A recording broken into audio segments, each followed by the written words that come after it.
wanna show you I'd do anything for you, girl. I just wanna know, oh, oh, oh, oh, yeah. I just wanna know. I just wanna know. I just wanna know. I just want you, yeah, yeah, yeah. I just wanna know, oh, oh, oh, yeah. If we should take it slow, oh, oh, oh, yeah. I just wanna show you I'd do anything for you, girl. I just wanna know, oh, oh, oh, yeah. I just wanna know, oh, oh, oh, yeah. If we should take it slow, oh, oh, oh, yeah. I just wanna show you I'd do anything for you, girl. I just wanna know, oh, oh, oh, oh, yeah. I just wanna know. I just wanna know. I just wanna know. I just wanna know. I just wanna know. I just wanna know, yeah, yeah, yeah.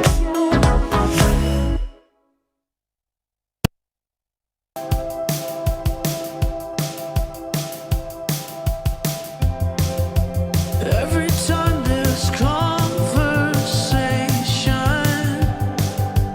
every time I lose my way, is it love or self-preservation?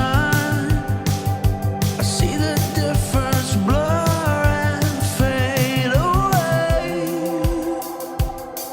I don't want you to take the weight alone. No, I can bear it. You know I see the break, I see the bend.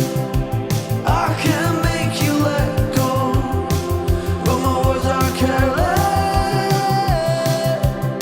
While the bottle is my closest friend.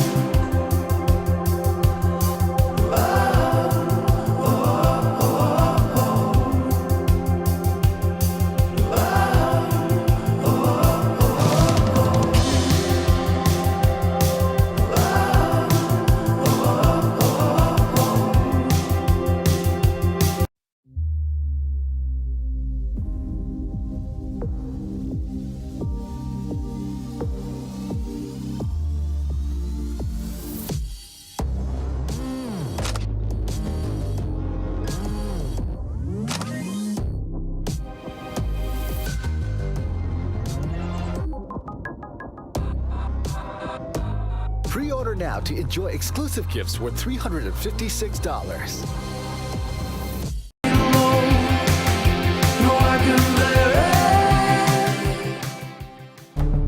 With the right CPU, you can turn any game from familiar to phenomenal. Unleash the potential in all your gaming with Intel 10th Gen processors. With its optimal balance of threads, cores, and frequency to deliver elite real-world performance, only Intel can bring Marvel's Avengers to life with in-game PC optimizations. Supercharge your Marvel's Avengers experience with Intel Core i5, i7, and i9 processors. My name is Jordan Gilbert, aka Nothing. Hi, my name is Sue Lee. My handle is Smix. I think it's important for these initiatives to happen. Empathy really, really goes a long way, and it always means so much to us, and I think that's where initiatives like this really help.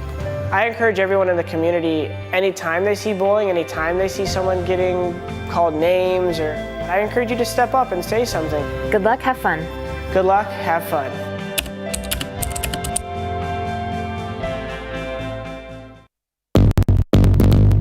What's your style?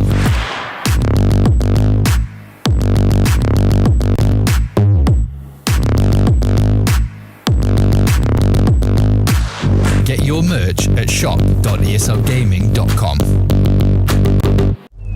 DreamLeague Season 14 DPC Europe is brought to you by Intel and DreamHack.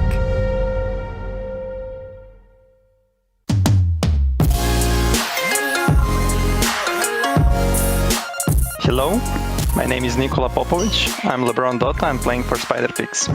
Hello, my name is Chrysalis. I'm currently the position 1 player for Creepwave, and we're currently in Division 2 in the DreamLeague tournament.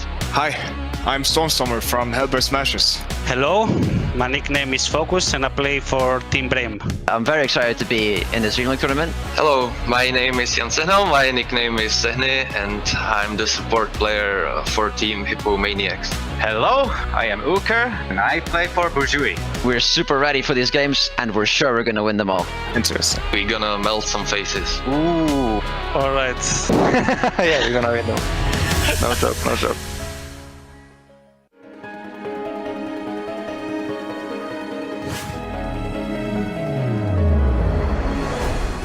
So who's going to make the jump first?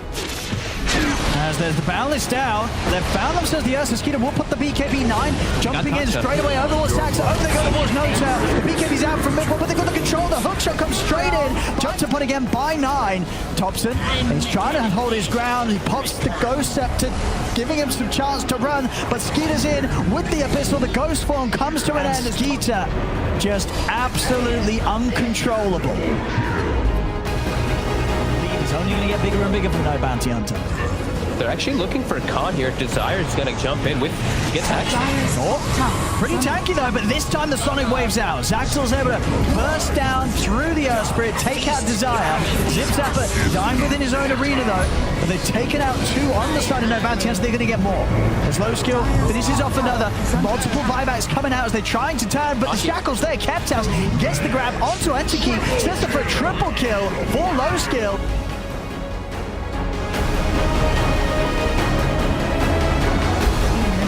He's 2,000 gold ahead of second place in the network, and that's quick. Perfect. There's not much of an animation to Snowball. Really well done by Taiga. He's going to maybe get himself denied. Oh! Throws down his sanity as a clutch, but it's too late.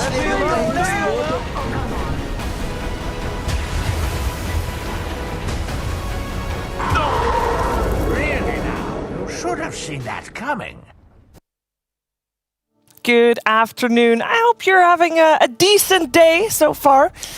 And if you don't, that's okay, because it is about to get better regardless. We are live.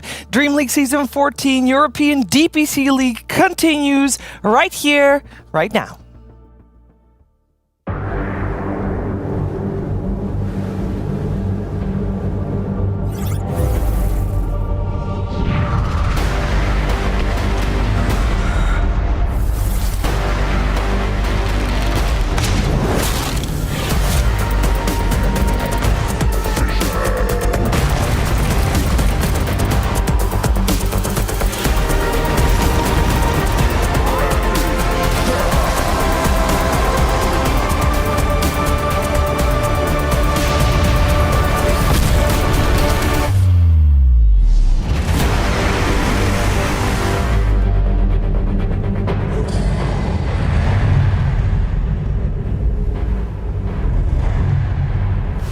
It is a lovely Wednesday here in the DreamHack Monster Energy Studios, and it's about to be made more lovely as I am joined by my 2 panelists for this opening segment. Let's welcome in Capitalist and Moxie. That's so nice. Is that because of my handoff yesterday? The sugar and spice and everything nice line? Yeah, that was... Be nice to us now. That deserved a little bit of a nice warm welcome. And I think that's kind of what we're here for. Nice warm welcome for ourselves, obviously for you guys on the Shiver show, but also a nice warm welcome for everybody at home that is watching, because it's a nice and cozy feeling. And nice and cozy welcome for a lot of new teams joining the fray in the European division as well. And I think, they deserve some extra special attention. Let's make Wednesday the nice day. There's no Kyle. It's going to be a lot easier to do that and to maintain that. And I think it's very important to be nice in a game of Dota 2. And I can't believe that I automatically made myself such a nice segue into the next topic, because You praising your hosting while you're doing it in the middle of it? That's why Like, she's damn, the best, I am really Cap. nailing this hosting That's right how now. she gets everyone to hire her. Because I didn't know this was actually, like, this actually flows in perfectly because... You are the host of the show. You Yes. determine the flow. I do, and I want to talk about Niceness because we are going to talk about Overwatch. Not the game, Oh. the system. Because obviously there was a little bit of a bug today, Moxie, you probably also saw it, that some people got a notification saying, hey, please, can you download this replay and tell me, is this person cheating? Is this person raging? Is he or she a game ruiner? And I'm curious what your opinion is on the Overwatch system, Moxie. Okay, well, this is actually funny because this morning I saw that post over on Reddit, and I went to go look at my accounts, and I was like, oh, well, I don't have that feature there. And it turns out that was just a little bit of a bug that it popped up this early. But I messaged a friend about it, and I said, hey, you know, what's going on with this? And he's like, I don't know, but I'm so ready to blackmail people using this function. He's like, he sent me a screenshot where he messaged one of his friends with the, you know, the Overwatch whole thing that had shown up and said, all right, $100 to the PayPal or you're going to low prio. So that is how it begins. See, Stever, you are so nice. You were just like, yeah, let's be really, you know, kind to all these teams coming in. Not me. No. All right? With these lower division teams, this is a trial by fire. All right? Either turn up, show up, do some good Dota, or get the hell out. It's the same thing with the Overwatch system. You know what I'm looking forward to? Judging people. Yes, That's sir. what I'm looking forward to. Not being nice. I'm not looking to see if they played well and commend them. I'm looking to see whether or not they were a piece of crap and I can ban them. Okay. This is why I don't play with Capitalist either. He is terrifying. It's the same thing with these lower division teams, all right? I'm just looking who's the worst. Well, I think for the Overwatch system, that is a good thing. But then my question is, how do you decide if a person is indeed a piece of crap and needs to be banned? Well, I mean, cheating is Cheating? obviously Okay. an easy one, Yes, right? yes. Feeding down mid, Yes. Breaking items. breaking items. Yes, easy one as well. Calling someone a dog in pubs. Listen, that was supposed to be a term of endearment, okay? I was Little supposed to be bridging puppy. the divide between cultures, and it just, well, you know, sometimes bad things happen, okay? Moxie.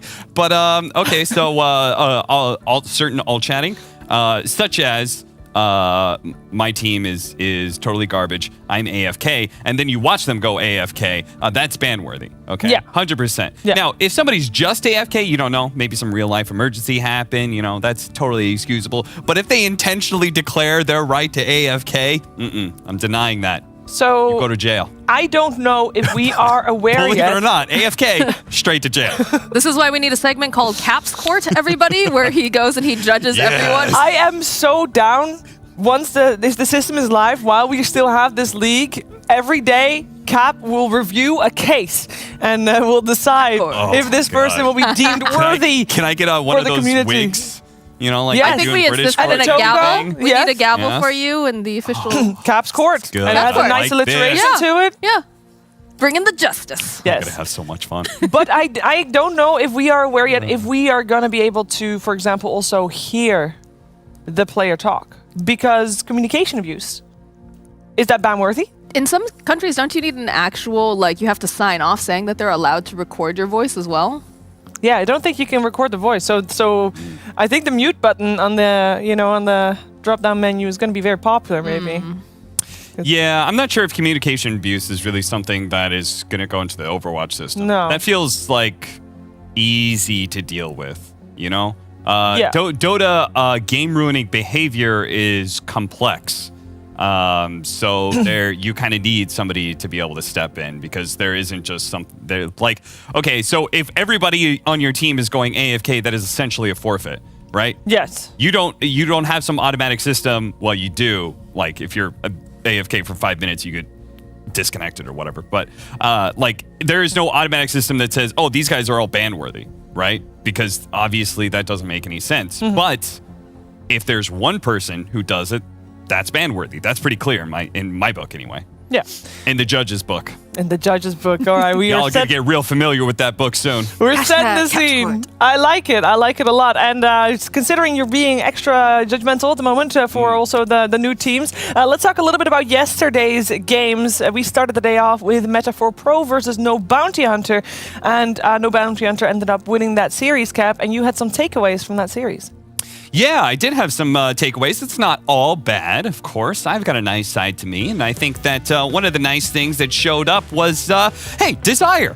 You know what? I think he played a fantastic Game 2 and Game 3. Unfortunately, he wasn't there for Game 1, and it really did feel like he was the difference maker. I have to say, like, I was particularly impressed with his foresight to be able to, like, say solo smoke when he made for, like, TPing to the tier 3 to set up for a team fight at a tier 2. I think that's, like, okay, that's just general good behavior. But individually smoking for that play, I think was a nice bit of foresight. And then on top of that, his teamfight execution was just really solid. He particularly shined in Game 2, but I think he played a great Game 3 as well, even if it wasn't, you know, the same kind of spotlight on him. I still think he did a really good job, and I'm looking forward to seeing a lot more from him as a player. And that's the part of the lower division that I like, is being able to find new players or potentially even whole new teams that have a lot of promise. Yeah, we actually have a series of No Bounty Hunter again at the end of the day versus Hippomaniac, so we'll see if Desire is actually playing for that series or if, unfortunately, they have to use a stand, and we don't know yet.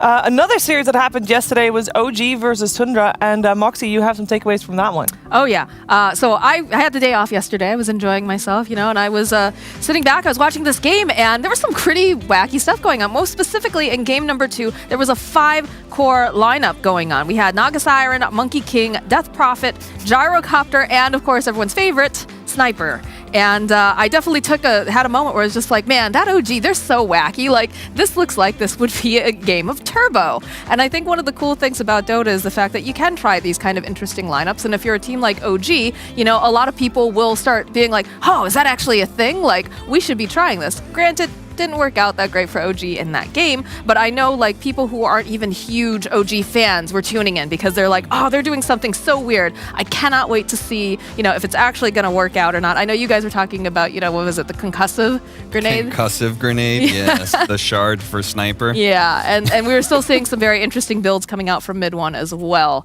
too, in terms of, you know, the Midas and the Boots of Travel. But, like, I don't know, it was just fun Dota to watch. I really enjoyed it, and also it was really nice to see Tundra actually, you know, stepping up and being able to take a game off the Kings. It really was. We're also going to see Tundra again later today as they fight up against High Coast. Let's take a look at the upper division and the standings for that right now, because let's be real, that's what everybody is playing for. When you see those lower division teams, they are playing for this. They are playing to replace, and well, in this case, Tundra and High Coast Esports, as they are both 0-2 in their opening series. In the 2 opening series at the moment. But if you keep being 7th, 8th cap, you're going out without, like, you're just out. There's no buts, there's no second chances.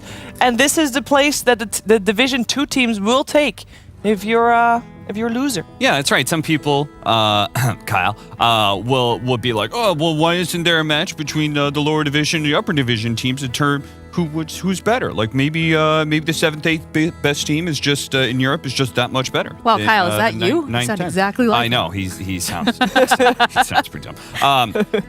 And you know what? Here's the thing: is that I think with a long league like this, you get plenty of opportunities to show that you are getting better and growing. And if you end up 7th, 8th, you're just going to have to take a timeout, a very long timeout, and go into the lower division because there are hungrier, better teams looking forward to take your spot. And they're going to prove that they have something to show in the upper division.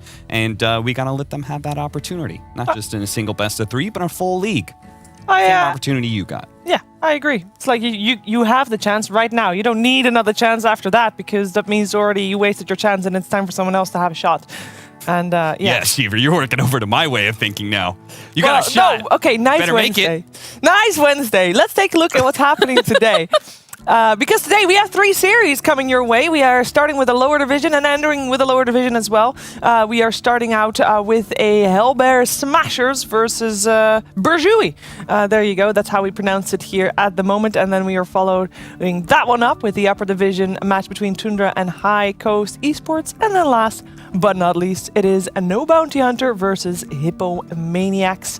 Nice long day of Dota 2 ahead of us, a lot of cool games, and I think especially our second series, Moxie, is going to be one that could potentially be the decider series of which team we just saw, which of those teams will be at the bottom of the barrel and will indeed not have any other chances. Yeah, I'm hoping that that series is going to be super hype and that we're going to see them pulling out all the stops. I want to see them battle because no one wants to be last. They're already sitting so low here, 7th and 8th place. They don't want to be the one that's just at the very, very bottom that everyone's like, all right, well, you know, they had their shot. I guess we'll just write them off.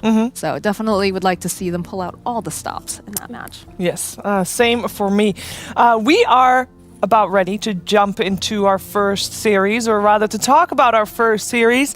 And before we go to a break, let's first take some time to get to know Uker from burjui a little bit better. I am Uker, and now I am going to play a game called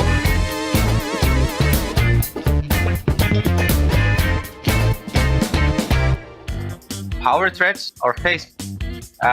Personally, I like thread switching quite a lot. It's efficient and nice, so I think I'll give the edge to Power Threads. Radiant or Dire? Radiant just a bit more because the angle of playing the off lane is slightly nice. Because I am slightly bit lazy and I don't really like traveling that much, I'm going to go offline. I mean online. Yeah, this is an obvious Heroes of New Earth, that's what I used to play. It was a wonderful game. I think pizza is much more versatile than a hamburger. I'll go with pizza. Well, what's a PogChamp? Yeah, it's too bad what happened to PogChamp. I preferred PogChamp when it was great. Oh, I'm gonna give it to Cherax, I think. I liked the way he talks with his team, as we see in True Sights, for example. Right now it's like 20 Celsius minus outside. I really don't want to go there, and I still have to. I prefer summer quite a bit. Coffee, hands up, hands down, easily. Dota or life? Yes.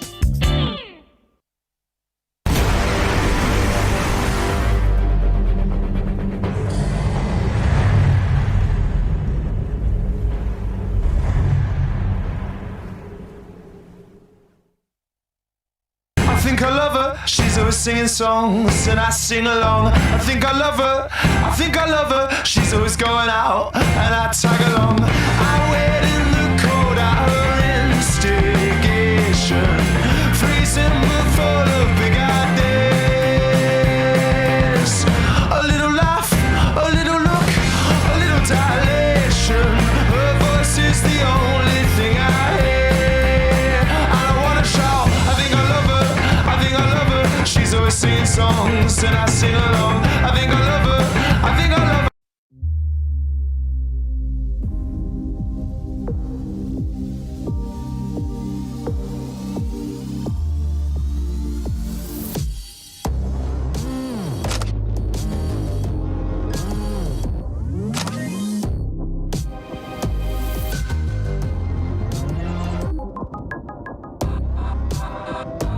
Pre-order now to enjoy exclusive gifts worth $356. She's always going out and I tag along.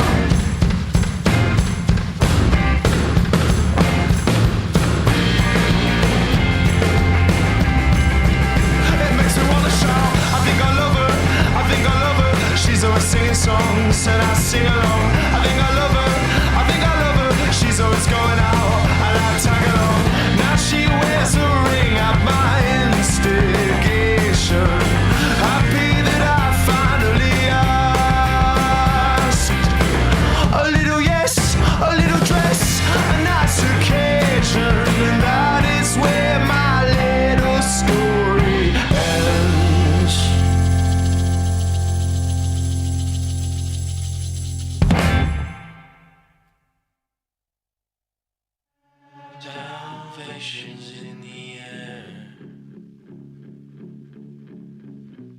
like we planned it. Over and over again. Same thing, different day.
Let's get ready for our first series of the day. You are watching the lower division of the European DPC DreamLeague Season 14 powered by Intel. And our first series of the day is Burjui taking on Hellbear Smashers. Now, on one side, Hellbear Smashers looked really good against No Bounty Hunters a couple of days ago.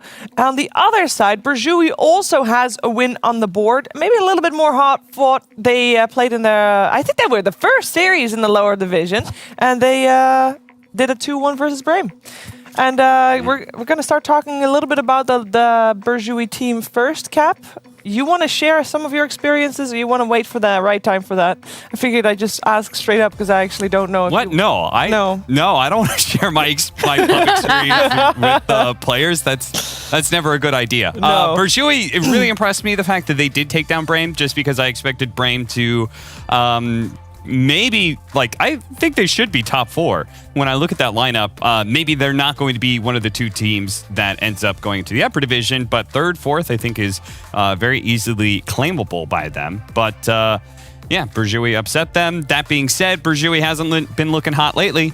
They've gone 0-6 their last series, so maybe that means Brame is even worse. I don't know. Don't know what that means. Moxie, we also should be aware that Burjui is not playing with their full lineup today. No, they're not. They actually have a stand-in today. I believe they're playing with Cancel, so it'll be interesting to see what they can do with that for sure. But yeah, they have the rest of their squad, and they seem to play, decently together. I do like the way Uker is very aggressive with a lot of his plays in that off lane. So, maybe Cancel will be just the right thing to help them get a victory. It could be. It could be an upgrade. We'll find out. Let's find out how Uker is feeling about his match today.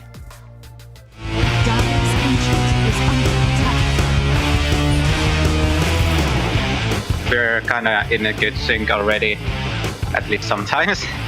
And the teams, XctN is known to be pretty strong. And I think that also applies to the tier 2 team. We have some strong players, obviously, going to be against us. Especially those coming from the decided tournament are quite scary. There are some names I know for a long time.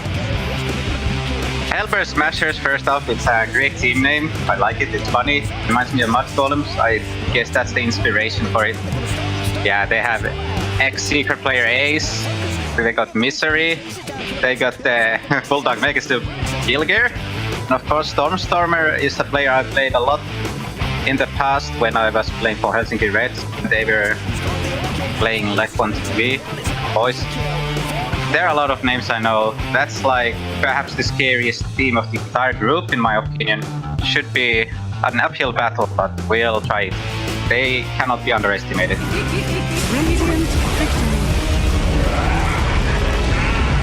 Burjui will do their best, and we will fight. He says also Burjui, happy about that. And yeah, he is mentioning that Hellbear Smashers, according to him, is the strongest team in the lower division for Europe. And Yeah, let's talk a little bit more about Hellbear Smashers because they did smash it out of the park in the series that we saw so far, Moxie. Yeah, I actually have Hellbear Smashers winning the whole lower division. That's actually at the top of my list.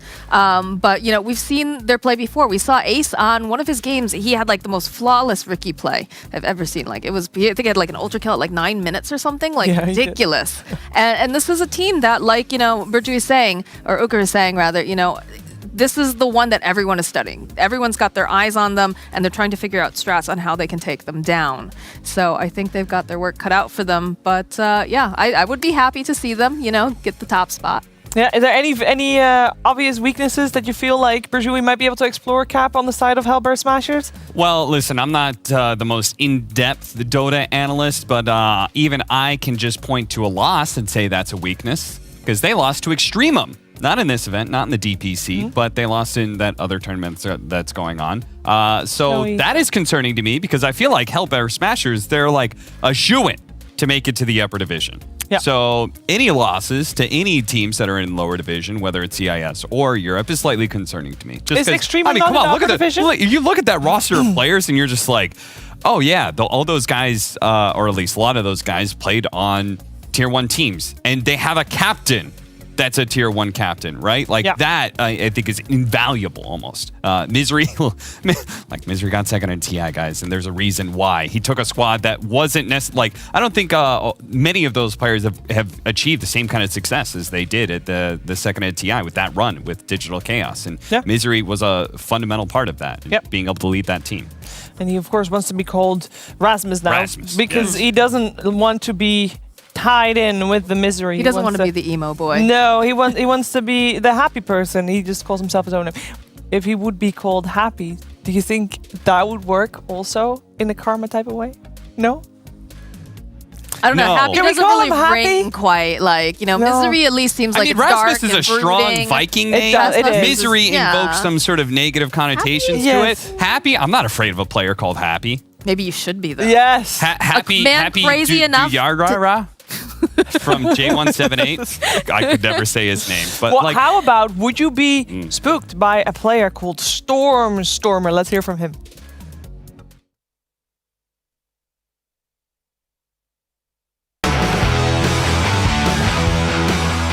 Me and my teammates, we didn't really know each other too well before this tournament happened. We only formed this team about like 3 or 5 days before the actual decider tournament started. So it was basically a last minute shot. I was in contact with Misery and Ace before in December 2020, but things were still a little bit uncertain if the team is going to happen and things like that. So we didn't really have any chance to practice with the Christmas holidays. We were thinking like, let's just start in January. So we are probably one of the most fresh stacks in this tournament, and we're still enjoying ourselves quite a lot. I can only say from my perspective that we have a really, really good chemistry so far, and we have a good atmosphere also outside of Dota so far. So we're pretty happy with what we got. Massive ravage from Blake. So they can find there's the jump, but the Linkers tree wasn't prepared. The Linkers puts an end to the potential lasso. burjui, this seems like one of the more underdog teams than the others. So against burjui, I would definitely expect us to play a 2-0, being as one of the stronger teams in this matchup. I mean, I'm obviously going to play my best no matter what who I play against, but I would be surprised if this would be one of the bigger challenges in this tournament. He would be surprised if this was a big challenge. Well, I think they, as Cap said, they had a big challenge a couple days ago against XctN. They didn't. Maybe they were just full-on preparation mode against burjui. Actually, we're gonna find out because we are ready to jump into the draft after this break.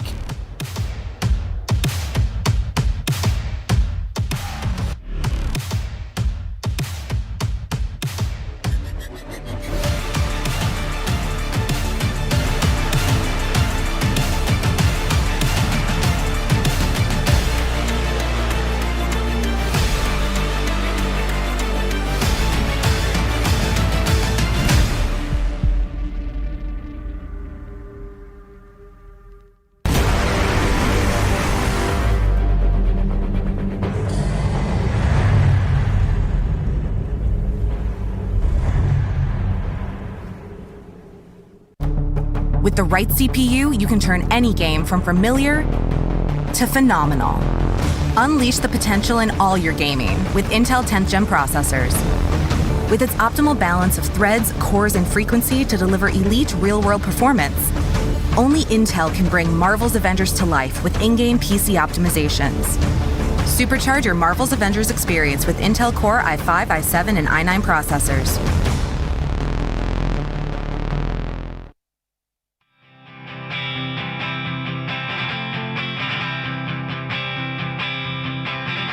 My heart is beating like a drum, burning like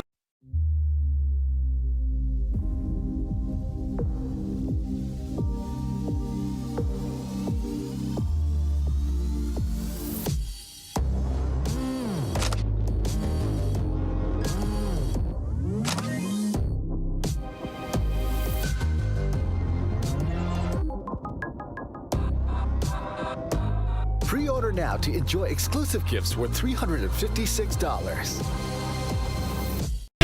down on the floor. My heart is ready, ready for war. I know that I need this, like I've never needed anything before. You knock me down, down on the floor. You're coming back, back for more.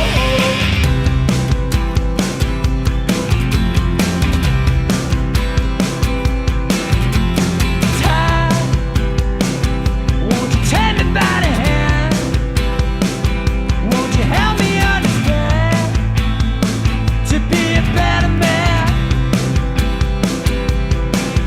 Yeah, my heart is beating like a drum. When it's all been said and done, I'm not the only one. I need this, like I've never needed anything before. I'm on the ceiling looking down on the floor. My heart is ready, ready for war. I know that I need this, like I've never needed anything before. You knock me down, down on the floor. You're coming back, back for more. I need this, like I've never needed anything before.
Our first series of the day, Burjui versus Hellbear Smashers.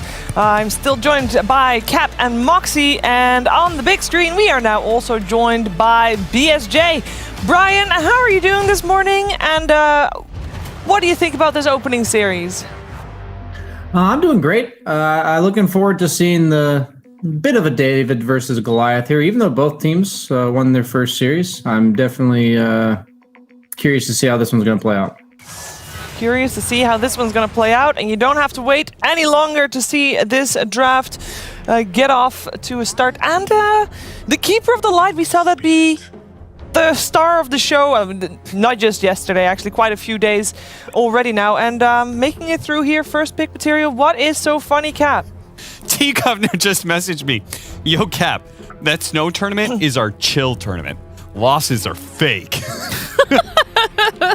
But no, he said they learned a lot from Extreme, which is good. And that is, that is Hellbear Smashers coach. Just yeah. Sorry, just to be clear. That's the coach of Hellbear Smashers. So they lost to Extremum, which is the only blot on their record so far, as they're an entirely new squad. And I'll allow that. I'll forgive them of one loss. Can't lose to burjui. No. You cannot lose to burjui. No matter if they do have a stand-in here of Cancel, who did play with them in the snow tournament as well, and did do very well. He went off on Batrider in the first game that they played together. A little bit quieter on the TA game, though that's kind of expected. The TA in a losing game. Not a whole lot you're going to be able to do. But it'll be interesting to see if Cancel is going to be enough to carry burjui against probably the toughest team in lower division. Yep, they already banned out the bat as well in preparation of that. Probably saw that performance. But yeah, the openings are on the board. We got a Mars Morphling. Brian, I'm sure you have some thoughts on that. Yeah, Morphling on paper is really nice against Ember, but what we've kind of been seeing is that the Coddle Ember just gets this Ember off to such a momentum start. Like, he basically, it's all the free mana he wants. He can go for more aggressive items. We see like phase straight into Deso, and I'm just concerned with Morphling that it takes him a lot longer to ramp up. So in theory, it's really nice, but in practice, it seems like it's just a bit too slow paced. Fair enough.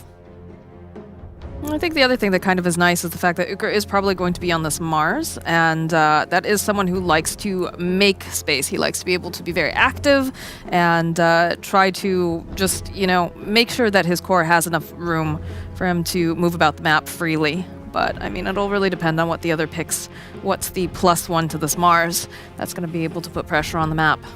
Let me just say, between Uker's interview and Cancel now playing for this team, big fan of burjui. Yeah. They won me over with those two things, but still very doubtful. I think for Hellbear Smashers, I'm going to be looking for an offlaner that is a little bit more self-sufficient, that gives a floor position, a little bit more roaming power, those Murana's Earth Spirit type heroes. Earth Spirit's banned though. Just to be able to get some stacking opportunities perhaps in the triangle, make better use of the Ember Coddle. Similar to what we were seeing before, where we had like triple self-sufficient cores with 2 supports stacking up. I feel like that is actually really OP right now in the current patch. It would have been even more OP previously, but they did nerf the shared gold a little bit. Another thing I'm going to be looking for is Rasmus, who has been playing Enigma, which kind of fits that bill. But also he's been playing Monkey King off lane, which we saw from Seb. And I actually think that is right up Rasmus's alley, because that reminds me of Slardar, which was probably his most successful hero when he was on Team Secret. Yeah. It reminds you of Slardar, but why then is not Slardar a hero you want to see him on? I don't know how I feel about Slardar right now as a hero. I thought his shard, when it first was announced, I thought he was actually maybe going to come back into the meta and be pretty strong. But he hasn't really shown that strength. Brian, I don't know. What do you think about Slardar? I think for whatever reason, over the course of these patches, it's become more and more important to have a wave clear on core heroes. And I think last patch, Slardar was just really nice because he complemented a lot of the popular carries.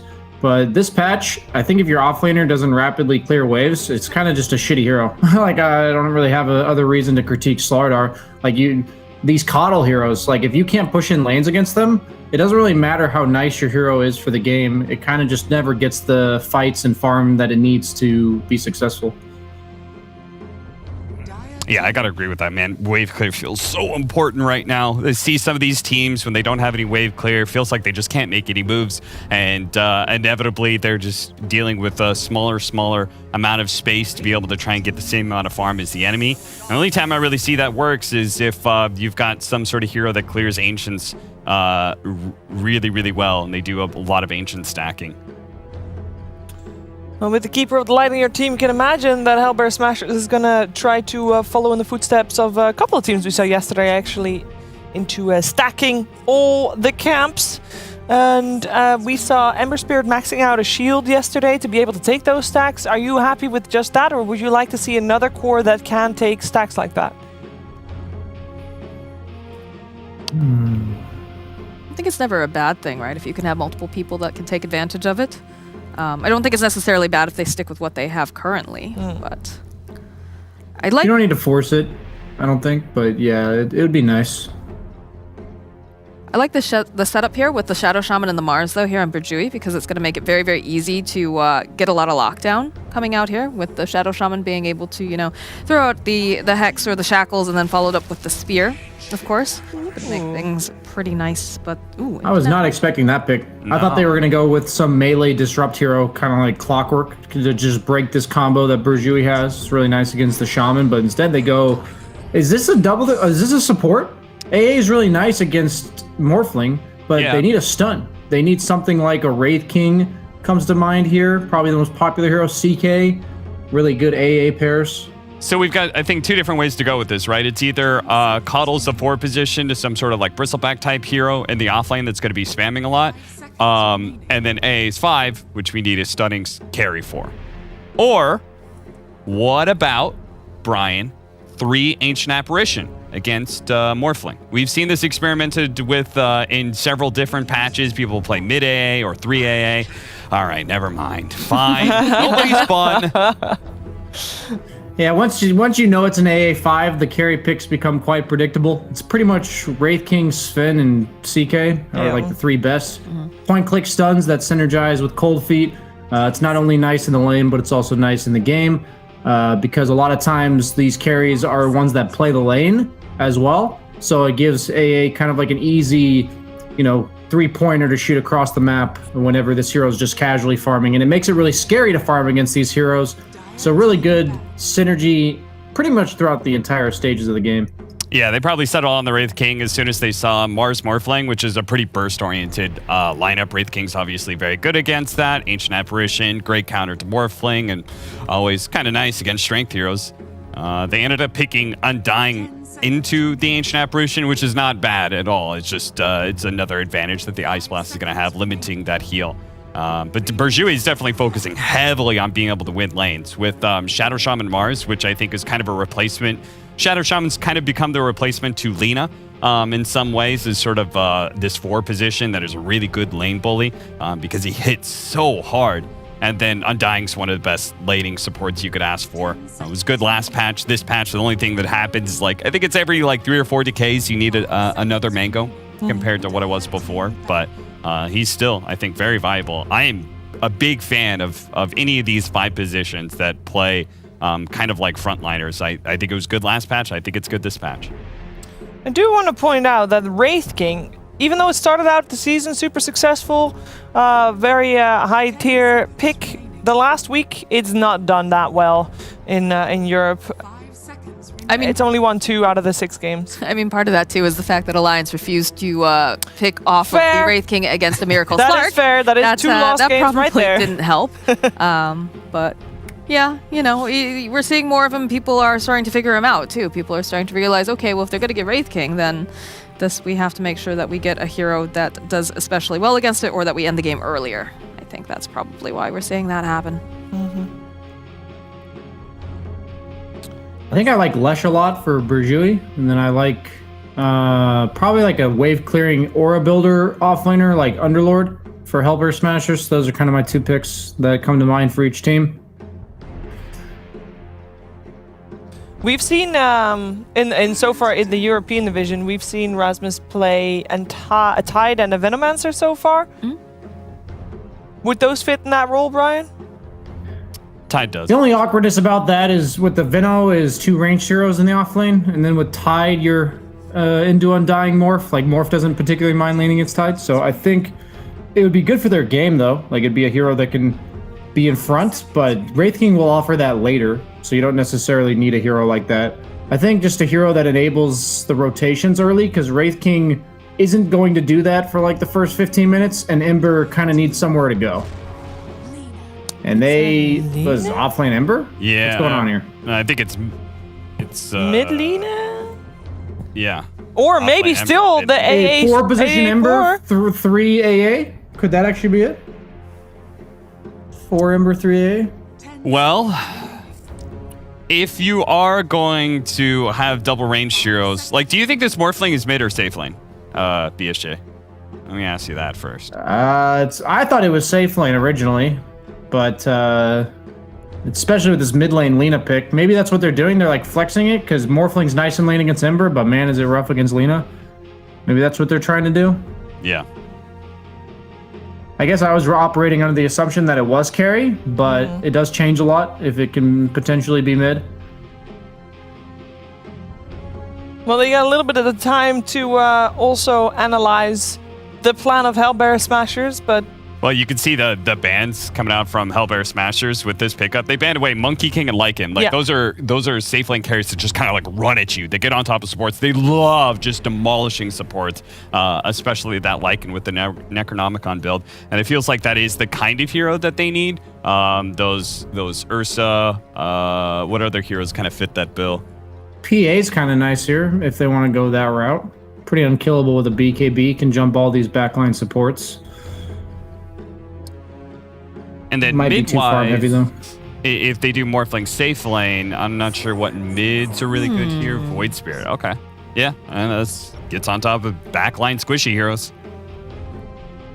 And it will be a mid Lina and still a 5 AA. It is 3 Ember. Interesting. Yeah. Curious to see how that goes. I know Coddle enables Ember a lot, but I don't know if it enables it enough to be offlane, assuming they have probably practiced this before.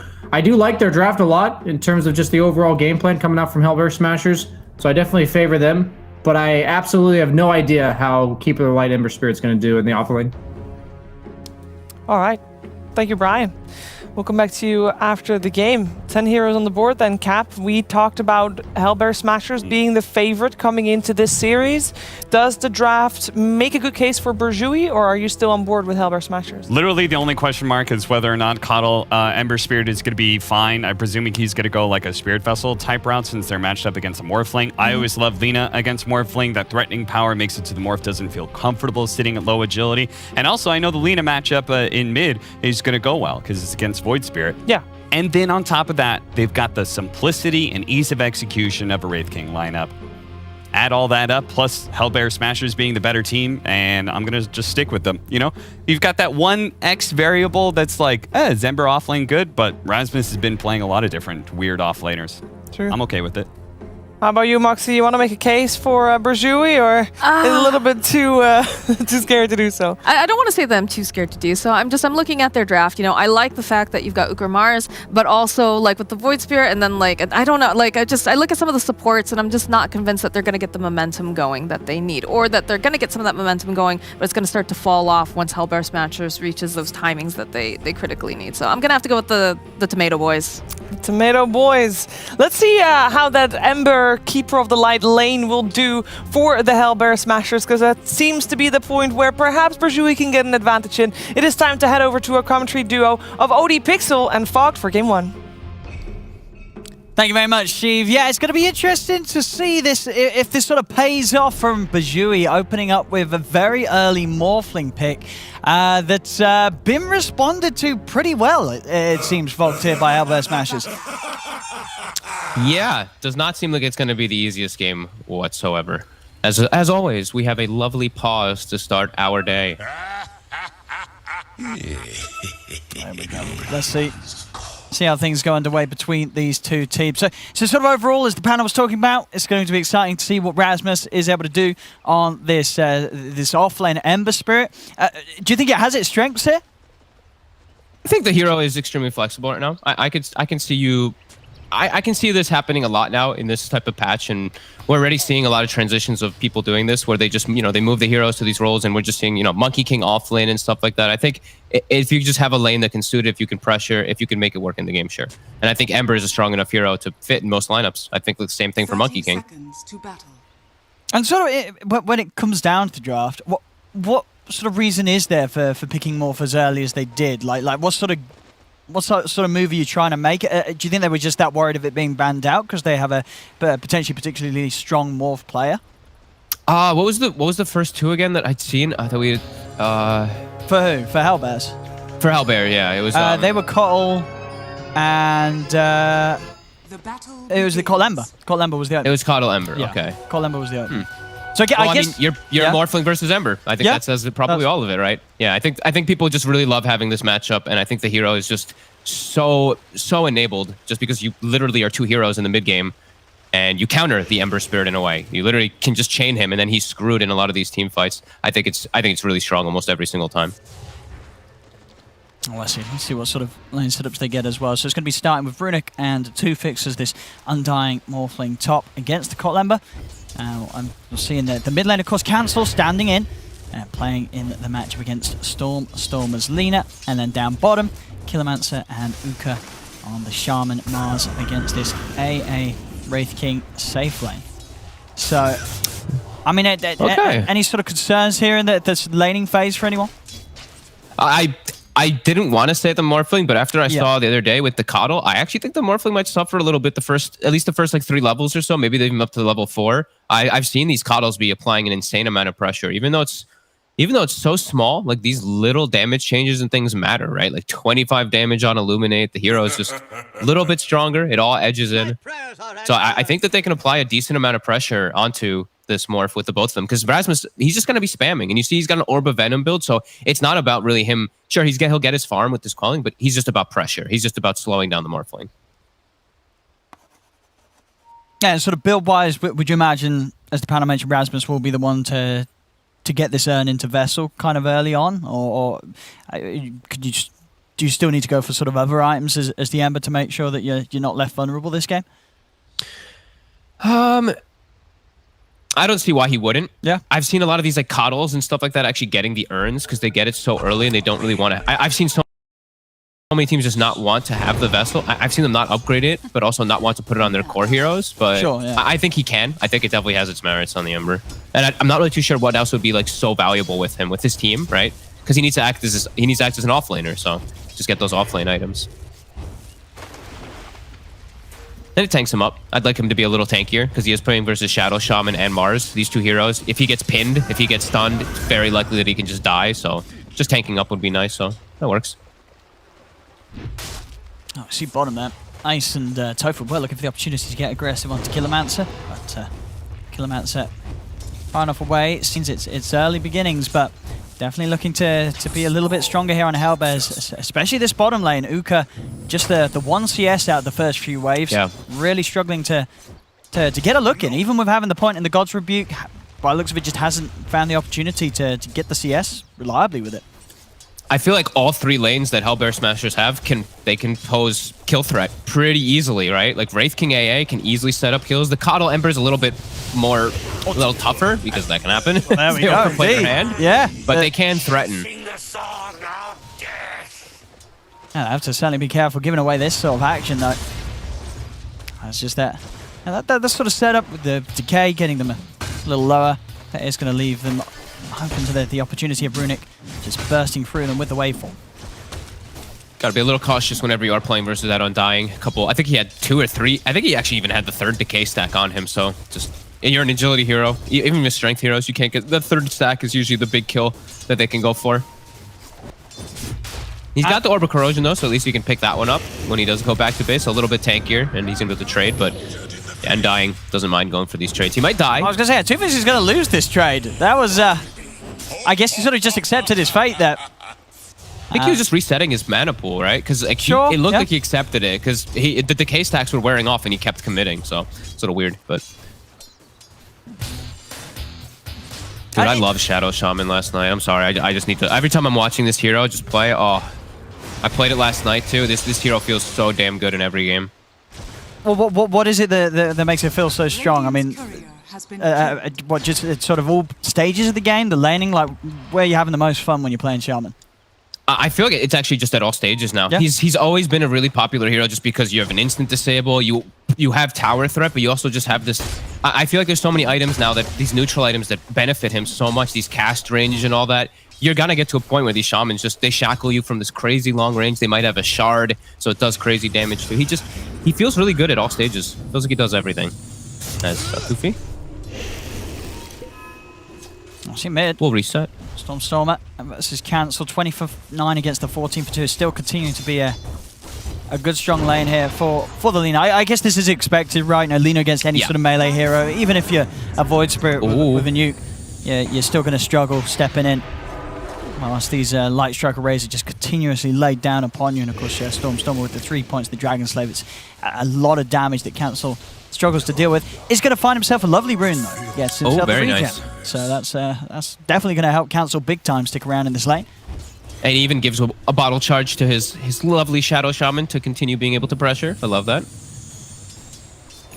And I see that Rasmus did go for a more early game start here, as we saw the Morphling started to catch up. He actually buys a raindrop, he buys a stick, so he can actually pose more pressure into the lane. Yeah, I mean, they're staying very low up here.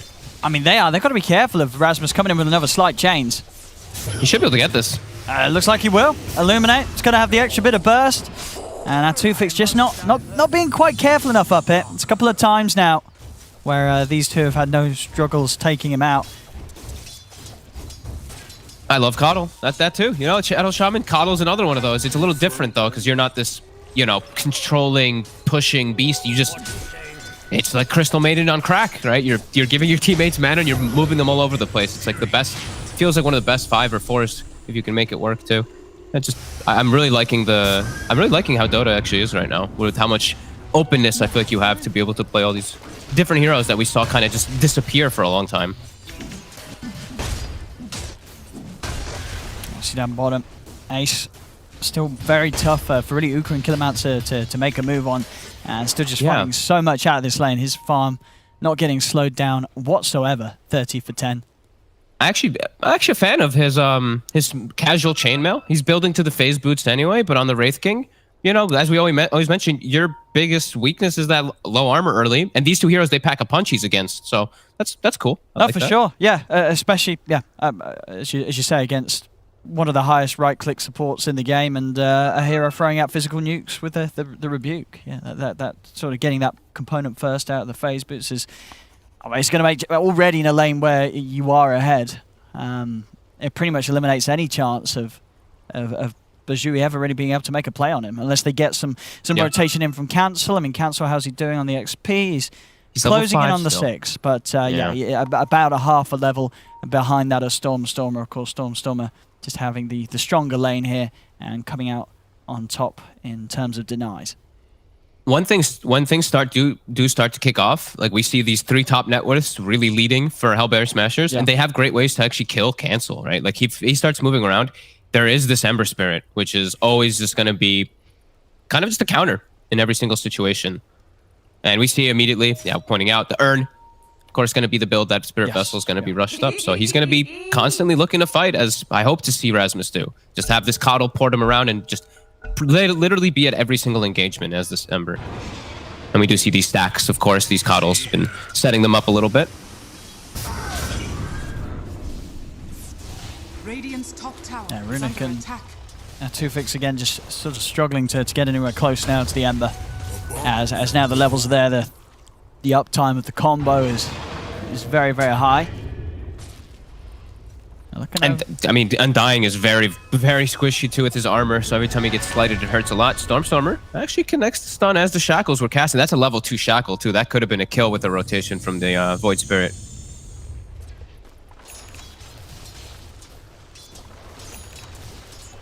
I mean, for Cancel, he's got the 6. I mean, what lane are you looking to go towards?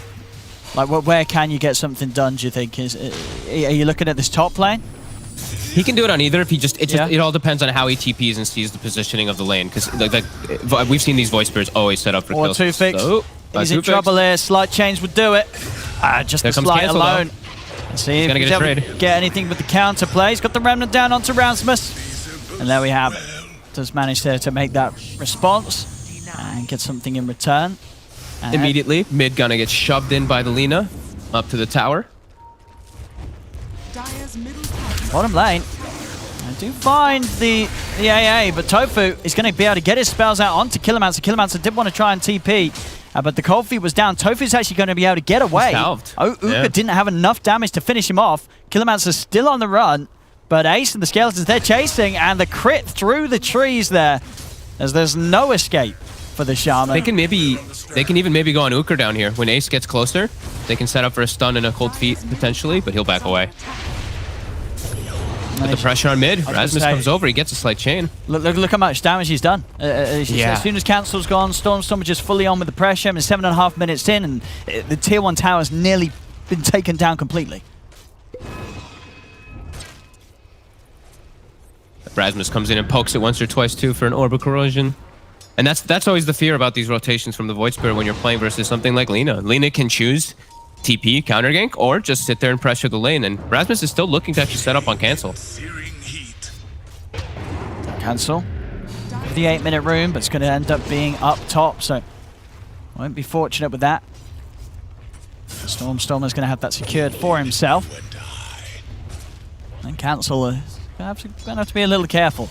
Stormstormer a little low on the mana, and Cancel does have the backup of both of his supports here, just in case Hellbear Smasher's going for a harder push to finish off this tower. Stormstormer is trying. In fact, chains on the Killermancer. Killermancer, he gets the shackles off. One slight, though, off the back of this would do it, as there's a Soul Rip heal, but there we have it. Rasmus takes down another. At the same time, Ace and Tofu, they pressured in behind the tier 1 tower bottom and kill off Uka. So now it's 6-2. 3k lead here for Hellbear Smashers. These 3 cores really starting to get the ball rolling. What level do we have on our AA as well? Since Tofu has pretty much just sat in the lane. He's going to have an early level 6 coming out too. Look at both of the supports. Level 5.5 on the 2 of them there for Hellbear Smashers. This is looking like a very ideal setup for themselves, as this AA pick is pretty brutal this game versus the Mars, versus the Morphling, of course, in particular. Yeah, this is looking really good for them right now as they're setting up. And oh, interesting from Gilger, the 2 fluffy hats on the Coddle. Love it. All right. I'm seeing a lot of 5 positions grab it. I saw No Tail grabbing it almost every game as well. No Tail did, yeah. Definitely seen to be quite a bit of value. Yep. I'm still curious about why though. It's expensive. It's how pretty. much? It's 250 for 125 HP or so. As Gilger, he's on the run. I mean, I've got to say it. He's still alive. Oh, the fluffy hats nearly saved almost, him. Yeah. it nearly was enough HP. I can't believe there's an item called Fluffy Hat in my Dota game. God, I still can't get over some of these names. I mean, they're going to be onto it with the merch, right? Once the events start coming around again, I want to buy a real life Fluffy Hat. That is very true. I mean, I want an Orb of Corrosion. What are you going to do with Orb of Corrosion? I guess you'll find out. Midas Morphling. Runic, all right. Okay. I mean, I'm down. He's been watching Mid-Bomb play. He said he can do it on Jug, he can do it on Drow. I'm going to do it on Morph. Midas Spots. Oh, if he Midas Let's go. Dude, he's going to go Midas Spots. I mean, they'll lose pretty quickly if he does, but, you know, he'll get the Midas. No, he knows. He's channeling his inner mid one. This is the way, Runic. Midas Spots. I can't say anything against it anymore now. They made it work. I don't know. What do you think in that series was more surprising to you that it worked? The Midas Spots on the Jug or on the Drow? On the Drow, for sure. On the Jug, it seems fine. Like you benefit so much from that crazy move speed with your blade player. Top, big fight. They're going to try and come in to hold the defense. 4 TPs from Burjui. They get the arena down onto Ace. Ace does have Reincarnate, so he's ready to go for a second round. This is a massive Ice Blast down onto the 3 of them. They're going to get nuked down on Uka. Laguna out to a 2-fix. They're just diving in. The Smashers. Cancel's trying to run. Killermancer's hiding in the trees. The Remnant's cleaning it out as Killermancer's been found. Ray Fire Blast from Ace finishes off the job. Cancel, he's trying to hide. He's got no steps for 20 seconds. Dissimulate up in 1. He'll be able to jump over to the side, but they can see him. They've found him. He's trying to run, but Stormstormer connects the Light Strike Array. As Burjui, they try to defend that top tier 1 tower, but the defense couldn't have gone any worse. Uh-oh. And I think that's probably going to be what we see for a very long time in this game, as the Morphling, he's not going to want to turn up to any of these fights versus AA versus what's likely to be a very early Spirit Vessel too. And I think this is going to turn for the worst real quick here. 6k gold advantage. They're already taking over enemy jungle. Radiance queued up. Boots of Travel on the Lina. And this, I love the Boots of Travel on Lina, because now you can just easily follow the Morphling. And that's the counter. That's the way to apply that pressure. Yeah, it's going to be very hard for Runic to find lanes to really show him farming. Yeah, because they can. The thing is, they can recall as well, right? So if Lina goes top or something, if Morphling tries to dodge her, they can recall, reposition. I can't see it getting much easier for Runic because Hellbear Smasher Rasmus really taking over here. And they can set this up very nicely each and every time. The Ice Blast. I mean, what you're looking at the lineup, and you've got at least 3 heroes with sort of solid stuns, roots, to allow Tofu to hit the ult every single time. Just constant threat, no matter where they're kind of standing. They even have to stand. Look how close they have to protect cancel even at the tier 2 mid because of Rasmus's slight chains. As he's gonna get recalled down bottom, save his TP. I think he also has a remnant down in the mid lane in case something does happen. I believe that's so he is prepared in case there is something that kicks off. And this is so much pressure on the map really, as it's a Wraith King who's now nearly got the relic done too. He actually does have the relic done. Okay. Yeah, this Radiance is coming out at quite the ridiculous time here for Ace. Yep. Definitely on the faster sides of what we've been used to seeing from the Wraith King. And burjui, well, it wasn't the treads, of course, for Runic. No, so it wasn't the bots. They did just get the treads. So not quite going full mid one, which, yeah, maybe that's a mistake. You know, I feel like in this sort of game, you're down, you go the full greed build. As this is definitely a very hard one for burjui to swing around. Can they catch Rasmus here? They've got the Hex, they commit the wards even to make sure they get this kill. They better get it.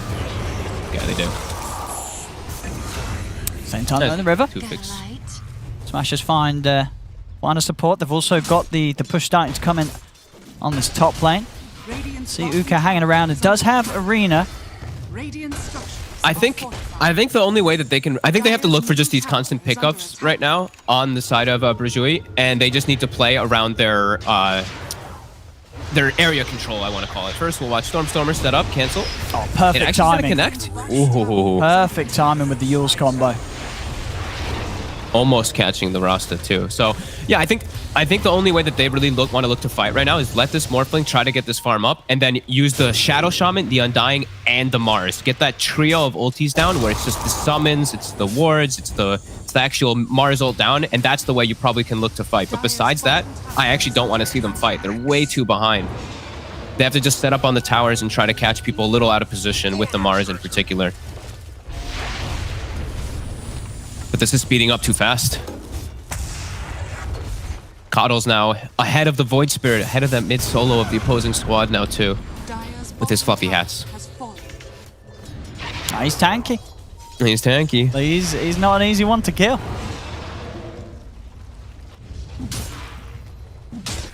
As burjui, what's the play here? Runic heading over to look to farm this bottom lane, but he's rather alone. They'll show Ace top, full Radiance out on the Wraith King. I mean, they're looking to maybe make a move onto him. I mean, Killermancer and Uka back to Bayatu fix. They've got the 3 of them looking towards Ace. But they've got to be able to do it twice. And yeah, they're already sort of got a Radiance. Umming and ahhing about this. It's not an easy move to make to try and take down Ace.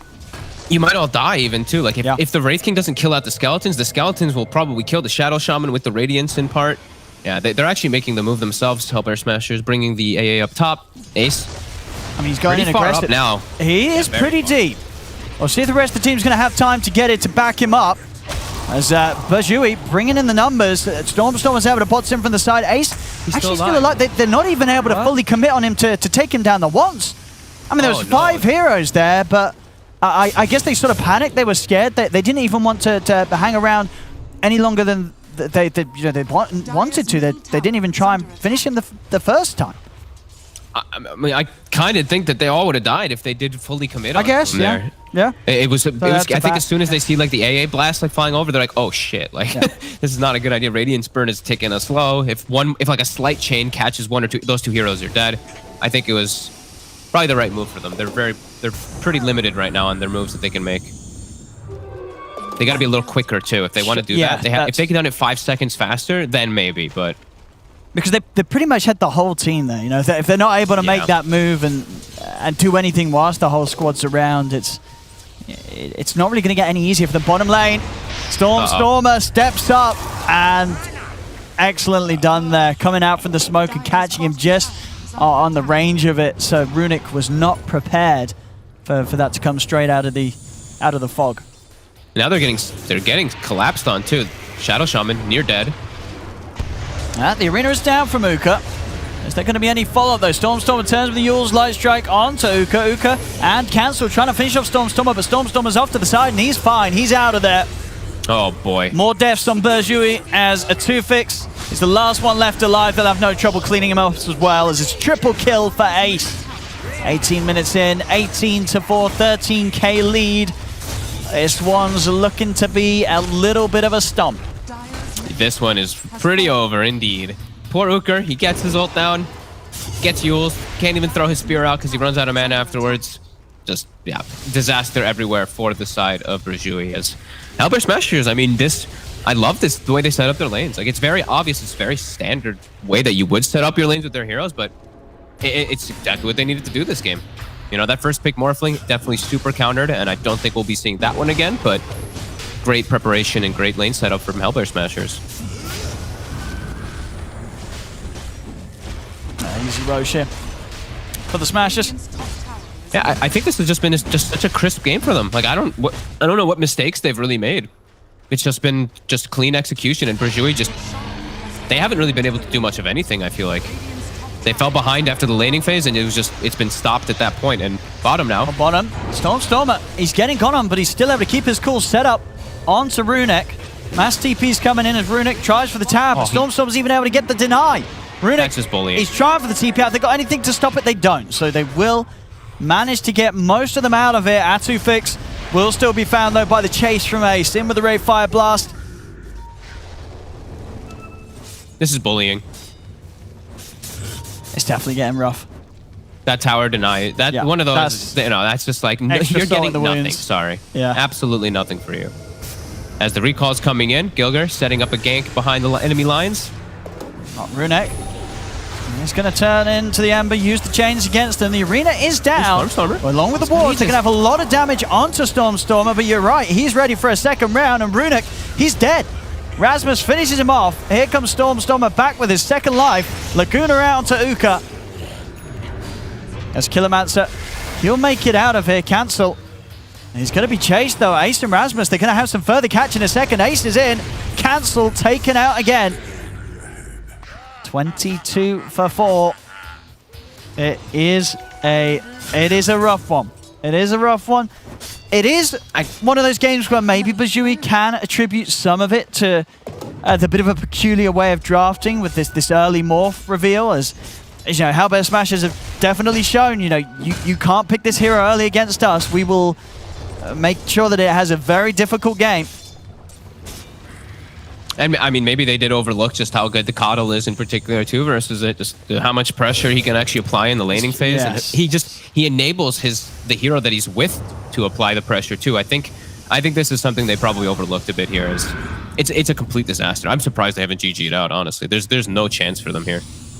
Yeah, I mean, Coddle, I don't quite know the exact win rates, but it does seem like this hero just wins every game, especially when it's these teams that are picking it first because they have a keep with the light play. You know, someone who knows exactly how to just really push the limits of this hero and what it can offer for your team.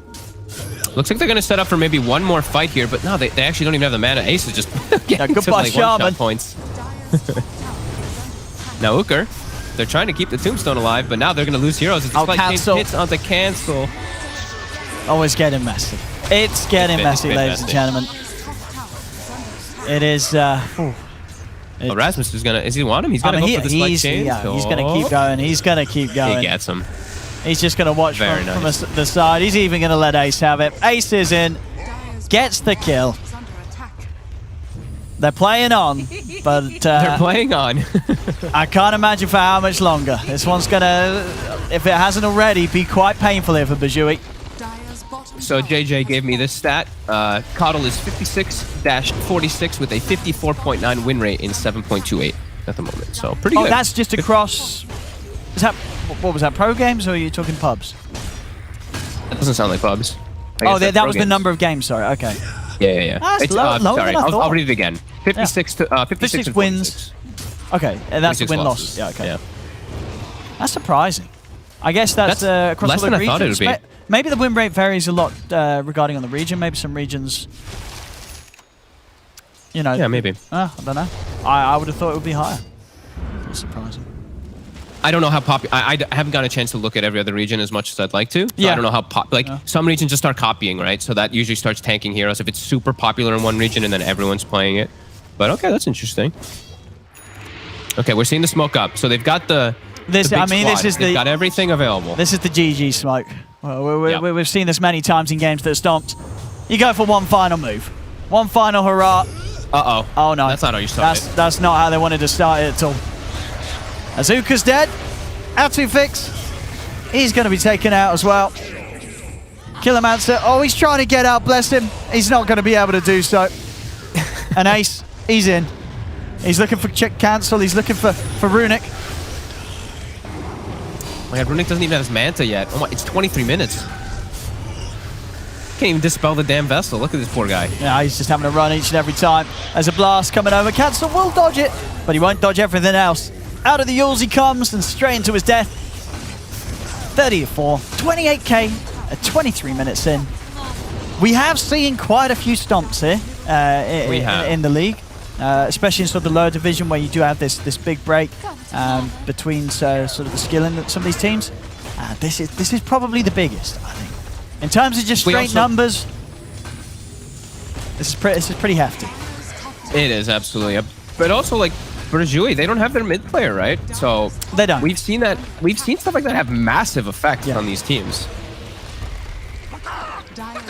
No, for sure, yeah. The GG is called, and as you say, yeah, worth remembering that they did have to use the stand. Of course, cancel, nothing against cancel, but as you say, just the fact that it's not the normal roster, you're going to definitely struggle more than if you were with the 5-man that you practice with the most. And we had the Smashers.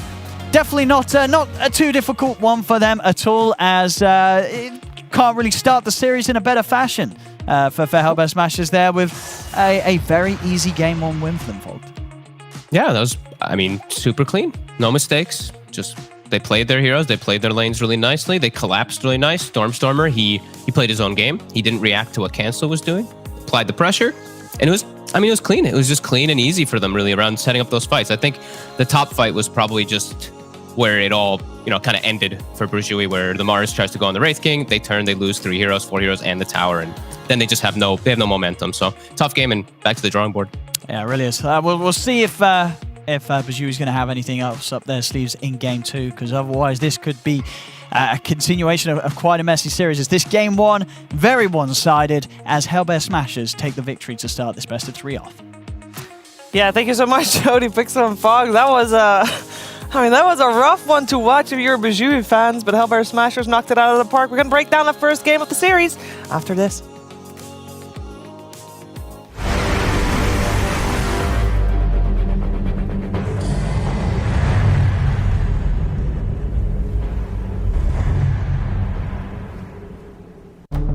With the right CPU, you can turn any game from familiar to phenomenal. Unleash the potential in all your gaming with Intel 10th Gen processors. With its optimal balance of threads, cores, and frequency to deliver elite real-world performance, only Intel can bring Marvel's Avengers to life with in-game PC optimizations. Supercharge your Marvel's Avengers experience with Intel Core i5, i7, and i9 processors.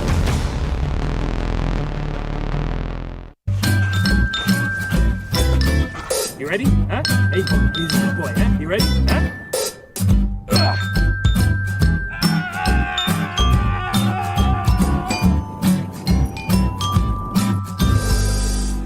Start your esports career now at play.eslgaming.com. What's your style?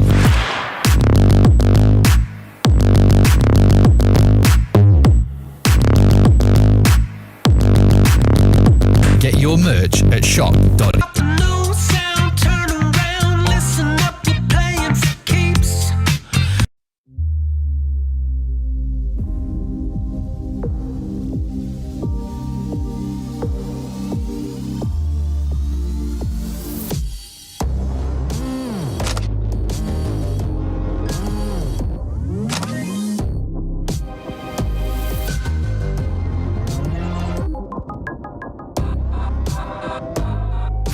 now to enjoy exclusive gifts worth $356.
Well, that was a Dota 2 game. One team played quite a bit better than the other. You're watching the lower division of the European DPC League, and the Hellbear Smashers. I guess I'm gonna say it once. They smashed it. And burjui, they did not. They struggled, and you see here they have 4 kills on the board, and it's not gonna get any better. It's XctN. Hellbear Smashers are just continuously slaughtering their opponents, and in the words of Fog, I don't know why they don't call it just now. Look at that smile.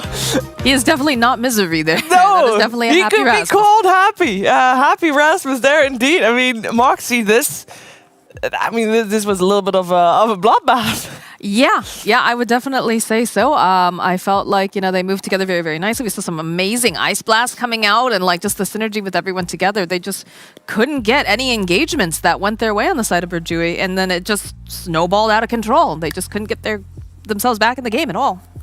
Moxie, what was that line about Fishman that Ramsey said? Oh, that he said that you're basically as useful as a creep.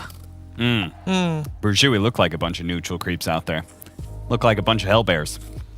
Yeah. We know what happens to Hellbears. They get smashed.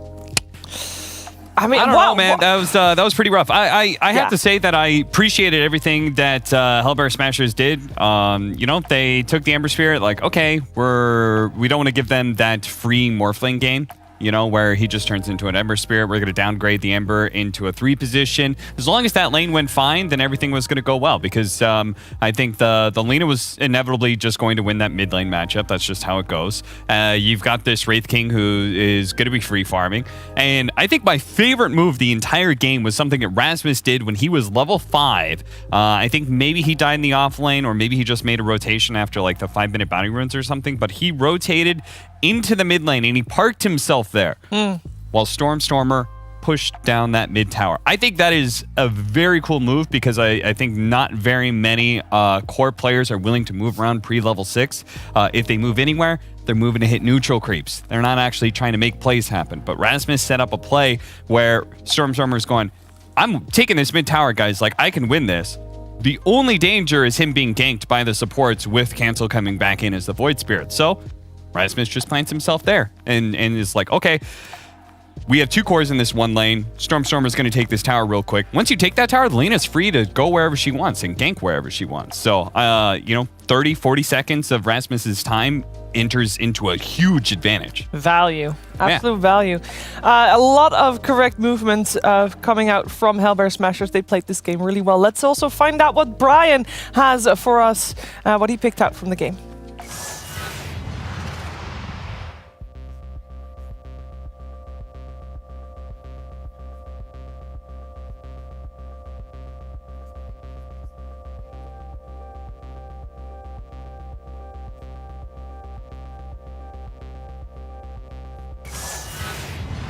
Thank you, Brian. That was He wonderful. looks so excited. Oh. I think that was the most intelligent thing I've ever heard Brian say. I mean, it was very clever. I mean, I agree with every single point, and I don't think, like, the way he said it, we don't need to repeat it because it was just, like, that's it. That was the key to the game. I think he could have been a little bit nicer on a couple of those points, but, generally speaking. It was really weird, or at the end, he started talking about how sexy I was. Like, I was like, Brian, we this is for private communication. Like, now is not the time to be talking about Did you hear that? I'm not sure. Okay, What, we're going to run it back. Brian, did you talk about that? Because that's maybe something I missed. I can't handle this shit. Okay, well, what I was saying was, why do I even have a segment in the first place? Because Cap completely spoiled what I'm about to tell you guys, but I think it's important to understand fully what happened with Rasmus's move early. As you see here, they're already up by 2,000 gold with six and a half minutes in the game, but it's what you do with that lead rather than the fact that you have the lead itself. So we see here that Rasmus and Gilger are going to get the kill on top. I'm Atufix, as Cancel is forced to TP in and respond. And what happens when you have a lead is that you can get a lot more done with the resources you have, and you can start to pressure multiple points on the map. And as you see here, Stormstormer sees with this TP from Cancel that he's going to immediately start pressuring the mid lane.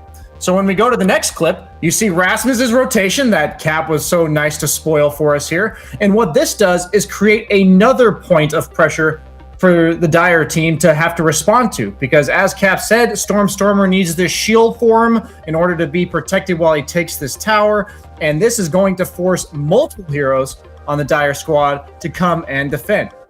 So over the course of this time, what you're now going to see is the Shadow Shaman has to leave bottom. They're going to continue this pressure on the mid lane, and then the bottom lane is going to use this pressure to also push the bottom tower, where Ochre, who's now on his own with no response, this is the type of situation you find yourselves in pubs where you're saying, team, help me, they're diving me. And what you guys don't realize is that there's been this cascade, as Moxie said, this snowball of pressure that is created on the map that leads from one kill top to a lot of pressure mid, forcing a lot of heroes there, to now a kill in the bottom lane. And this 2K lead quickly goes into unsurmountable territory over the course of 2 minutes, which I just thought was a really cool series of events coming out from Hellbear Smashers, and really like to see it out of them nice and clean. All right, thank you very much. It was indeed very nice play coming out from Hellbear Smashers, and we're going to find out if they can do it 2 times in a row. Let's see if Burjui has got what it takes in Game 2, coming after this.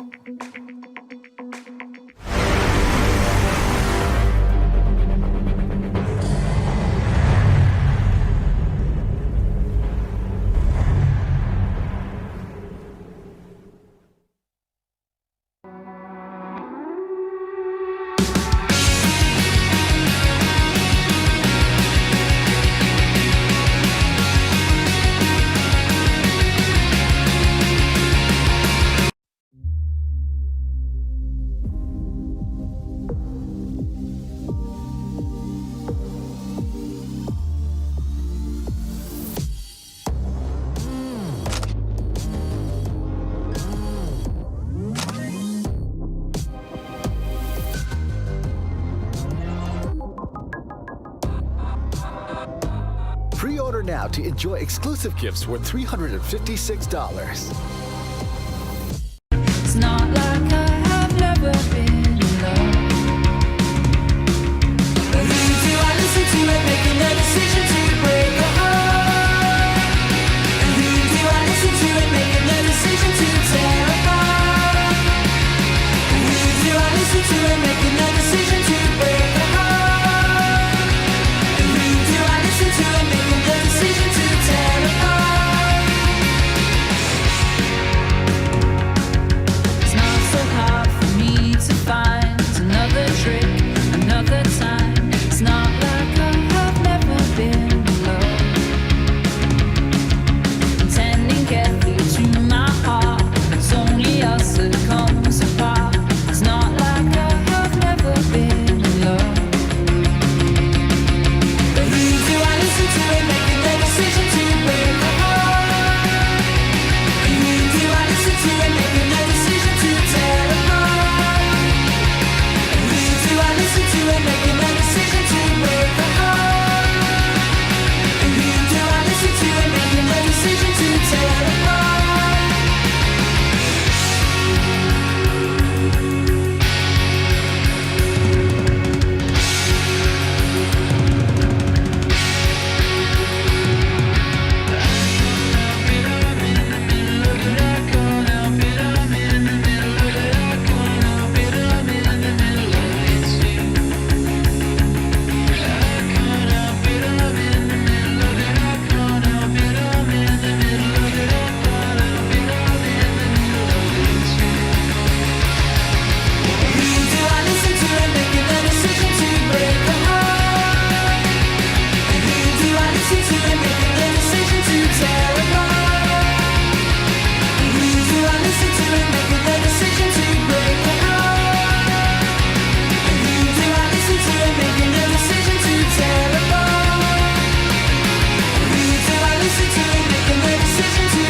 Well, in combination with a lot of other people, I would imagine, I'm hoping for a little bit more of a competitive game in the second game of this lower division series between Hellbear Smashers and Burjui. I'm joined by Brian on the big screen. I've got Cap and Moxie with me as well, and we are in the draft for game number 2, where game number 1 was very dominant in favor of Hellbear Smashers. If you were to point at the draft, Brian, the Morphling second pick might have been a little bit of their downfall. What are you hoping for seeing in this game so far? Second game.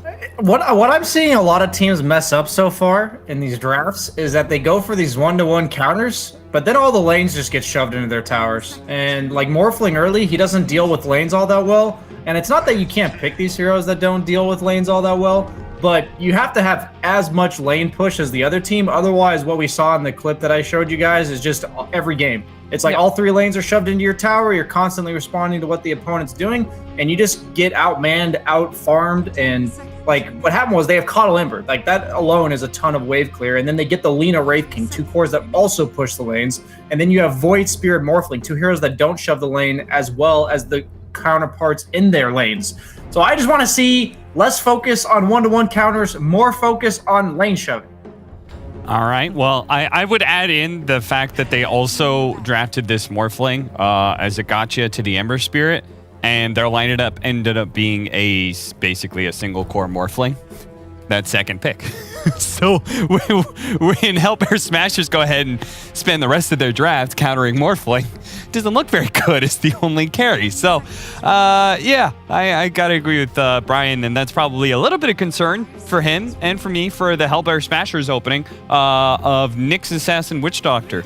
I agree with Kyle, and I'm not sure if Brian, you agree with Kyle as well, in that I'm not a big fan of the double supported double core opening. I like to have a nice mix, and neither one of these supports has great wave clear.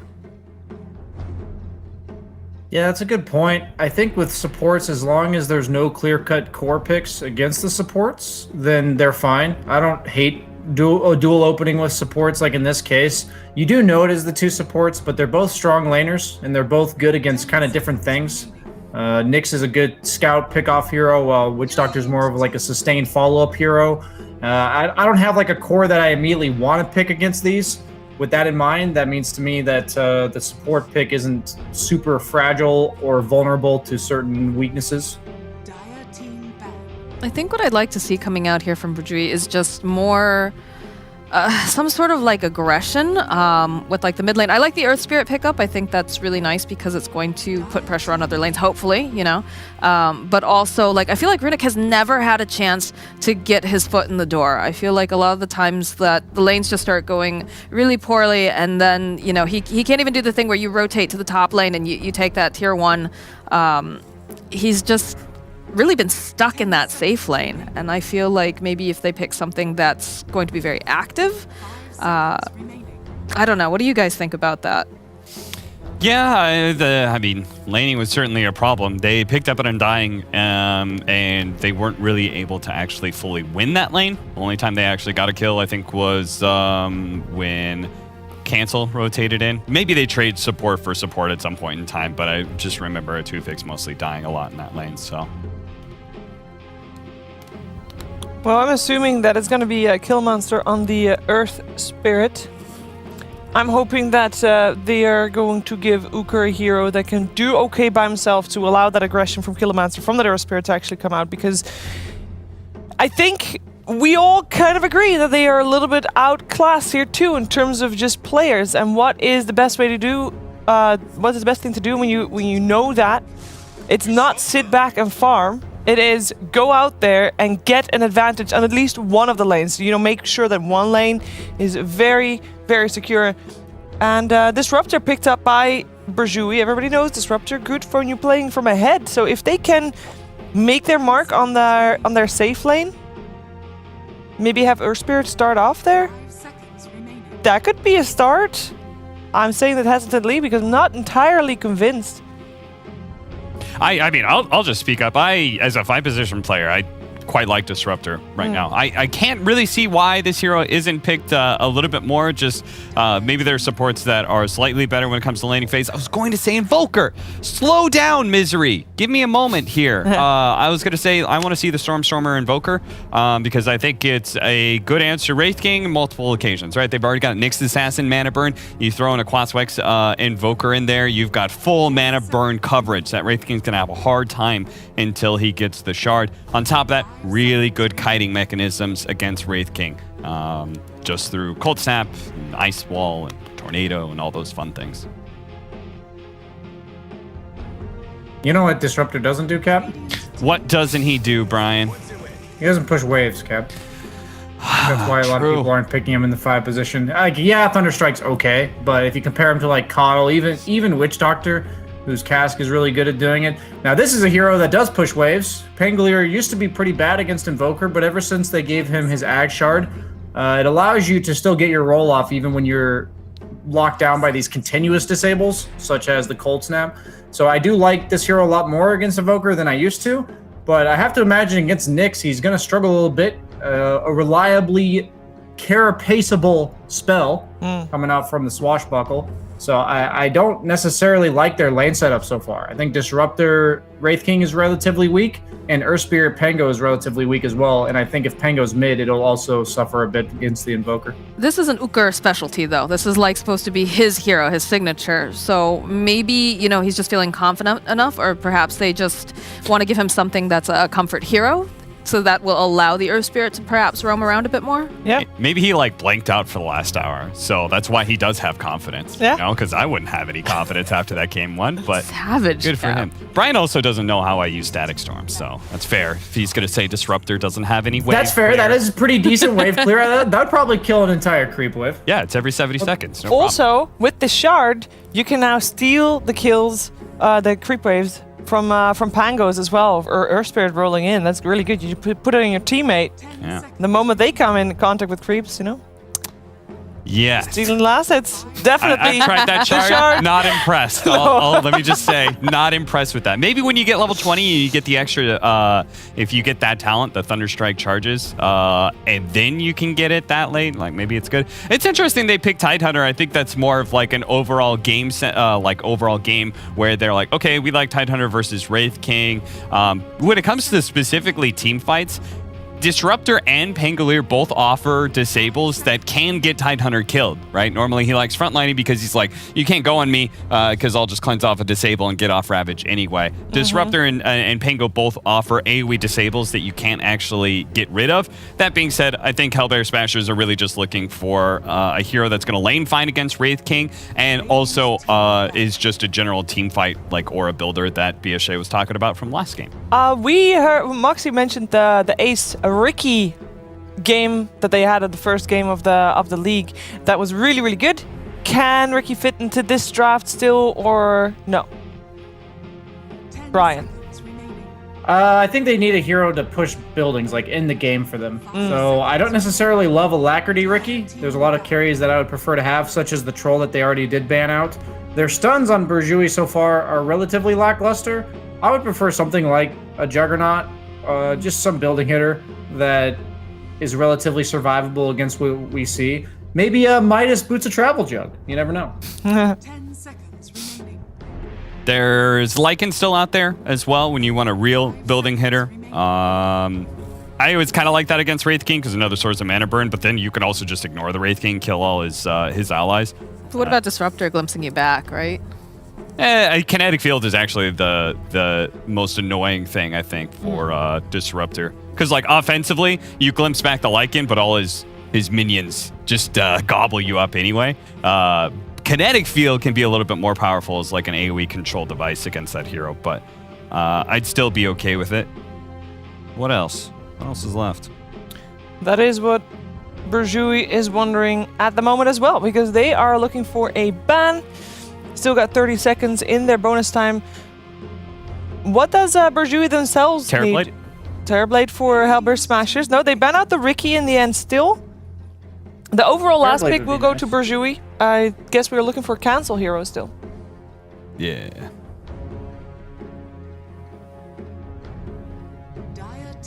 Here it is. It's the Bloodseeker. Oh, the 1-to-1 counter to Pangolier, I guess is what they're going for. Really strong laner. Not necessarily the hard one position that we're used to seeing, but he does scale very well with just some damage items. Like Maelstrom fits so well into his kit with the spell amp and the attack speed coming out from Blood Rage. Most notably, I'm a bit concerned about the 1-to-1 matchup to the Wraith King, though. I guess they're confident that, like Cap said, the Invoker crowd control during fights, as well as the Tide Anchor Smash, will be enough to reduce the impact of Wraith King super early. But as this game goes on, when Wraith King gets these damage items in BKB, I think he'll scale better. So Hellbear Smashers is much more on a timer for me this time around, but I still like their draft a lot. I wonder how the new Shard feels with Pango against Bloodseeker. You got Magic Immune, but I'm pretty sure if you get Rupture, I'm just thinking, can he roll up and protect himself? You're Magic Immune, but you're still going to get Rupture damage. And I think Bloodseeker could intentionally hit you and force you to roll away, therefore taking Rupture damage. I'd love to see that. I think that'd be hilarious. We got the Cancel Mars, by the way, coming out. A little bit more sturdy compared to his previous Void Spirit. Final thoughts on the draft, Brian? I like Burjui's chances a lot more this game than I did the previous one. I think Hellbear Smashers is the better team, but I think we'll see a much closer game this time around. All right, that's all that I asked for. Cap, what do you think? I'm not a big fan of the Mars, mostly because Mars naturally has the mana problems, and you put him against Nyx Assassin as well as now Quasix Invoker. He ever gets Tornado DMP'd before he gets Initiation off, then his impact is just kind of gone. He's not going to be able to do a whole lot. So I will agree with Brian. I think I like their lineup more than last time, but I still think they're going to get smashed. All right, Moxie, how about you? I mean, the hype play-by-play caster in me is very excited because we're going to get to see the Thunderdome, get the Mars Coliseum Arena, you get, the Disruptor Ultimate, but at the end of the day, it's like Cap says, I'm concerned that this Mars is not going to be able to get in there fast enough. I'm very concerned about, those tornadoes coming through and whatnot. And I also just think the way the Hellbear Smashers have been playing, they play so fast. I don't think they're going to be able to get enough time to get that Wraith King online to be the raid boss that they need to win. All right, let's find out if burjui can make a dent in Hellbear Smasher's armor off, or if it's just going to be a quick 2-0 from the Smasher side. Let's find out with our commentary duo of ODPixel and Fogged. Thank you very much, Sheev. Yes, so Fogged, we've heard from the panel that they're a little bit more hopeful this game for the draft of burjui. Would you sort of agree, or do you think that there's every reason to believe that this game might end up being as one-sided as game 1 was? Definitely a bit worried. I'm curious to see how Cancel does, in particular on Amaris. I've not seen him play this hero too much. And he's playing versus Stormstormer's most played hero. This is Stormstormer on his Invoker. And immediately he skills Exort. I know Panel is talking about like the Tornado EMP. Stormstormer, almost every game I've ever seen him play, he does the same Invoker build. He gets 4 points Quas, 4 points Exort, gets the double Forge Spirits. He actually does not go the Quas Wex build, like, ever, that I've seen. And I just was confirming that. I went through his profile. I went through his last 6 games. He went Exort every single game, too, so... I mean, we'll see how it works. He has a lot of global gank potential. I always like Exort when you have Nyx Assassin. I think you can set up a lot of kills. And I think that's why they went for Cancel's Mars. It's because it's that beefy, tanky kind of guy that isn't going to be so susceptible to the Nyx as well. But I think they're going to be really limited in making their moves. I think they're just completely cooldown reliant now. Putting this Mars mid, he has to have Arena in order to make good rotations, or he has to just have a really, really good start in the game. We're seeing, and in terms of sort of these side lane setups, we saw last game, burjui, they really did start to struggle quite early on in the laning phase. Have they managed to set themselves up for a bit of an easier start this time? Maybe a bit of an easier one, but I think that they can still get pretty rough. I feel like bottom lane is very strong. I love Bloodseeker versus Pango in the game and in the lane. You just sustain, and you can set up kills pretty easily because you're so speedy when the other lanes get low. I think this bottom lane should be a win for Hellbear Smashers. I think top the Wraith King and the Disruptor can apply some pressure. Not onto the Tide, but they can at least farm, and they can, you know, maybe if Gilger steps out of position, they can maybe set up for him. I feel like they should be able to get farm up there on Runic. Yeah, Gilgar will get a courier at least, so that's going to hurt. And on sort of that top lane, if Runic is able to get farm and they are able to sort of hold this off and push it late, do you sort of see burjui having the much of an edge sort of in the later game, or is that not necessarily the case? I think they covered their bases on the side of Hellbear Smashers. I think they picked themselves this really strong draft that transitions at all stages, and at some point, like let's say if we do get later on, they're gonna have the combo, right? Like the Ravage and the Cataclysm, it's gonna happen. So I have to always just give them a bit of an edge because of that, even into a Wraith King. Yeah, that's true actually. Yeah, you can never write that off. I mean, their team fight. I mean, burjui definitely have comparable team fight, as Moxie was saying, with the Mars and Disruptor in the mid game. That they are going to have this good setup to go. Question is, you know, they're sort of more in on the control elements rather than just the straight raw damage that's going to come out from the burst of Hellbear Smashers when these team fights kick off. It all depends on how the fights do start, right? Like, as if Hellbear Smashers are the ones that start really dictating the pace, which you can kind of imagine they will, because the Nyx Assassin is going to start hunting, they're going to start pressuring these lanes. You know, they're going to start losing heroes before the fight starts. If burjui, on the other hand, they're the ones who start the fight with a glimpse onto the Tide, with the static field. You know, they're going to start the fight number advantage. Runic, they actually skill Gush up top to look for the kill here. I mean, he's taking a lot of damage here. Quick little glimpse. Gets Rasmus away from Runic, but yeah, definitely showing that as strong as Wraith King is, got to be a little careful with the relatively low armor early on. I mean, Tidehunter actually just owns him. Just being able to skill the Gush in this lane is really putting on that pressure. And Atufe, he's got no mana, and his courier had died, so he actually has to wait for this courier all the way to come back to bring him any type of extra regen to harass. So honestly, Wraith King's actually going to get like no farm up here now because of this, because that courier died, and they're just lacking. They're lacking regen. Can't actually hold themselves in place now. Yeah, well, just that lone fairy fire.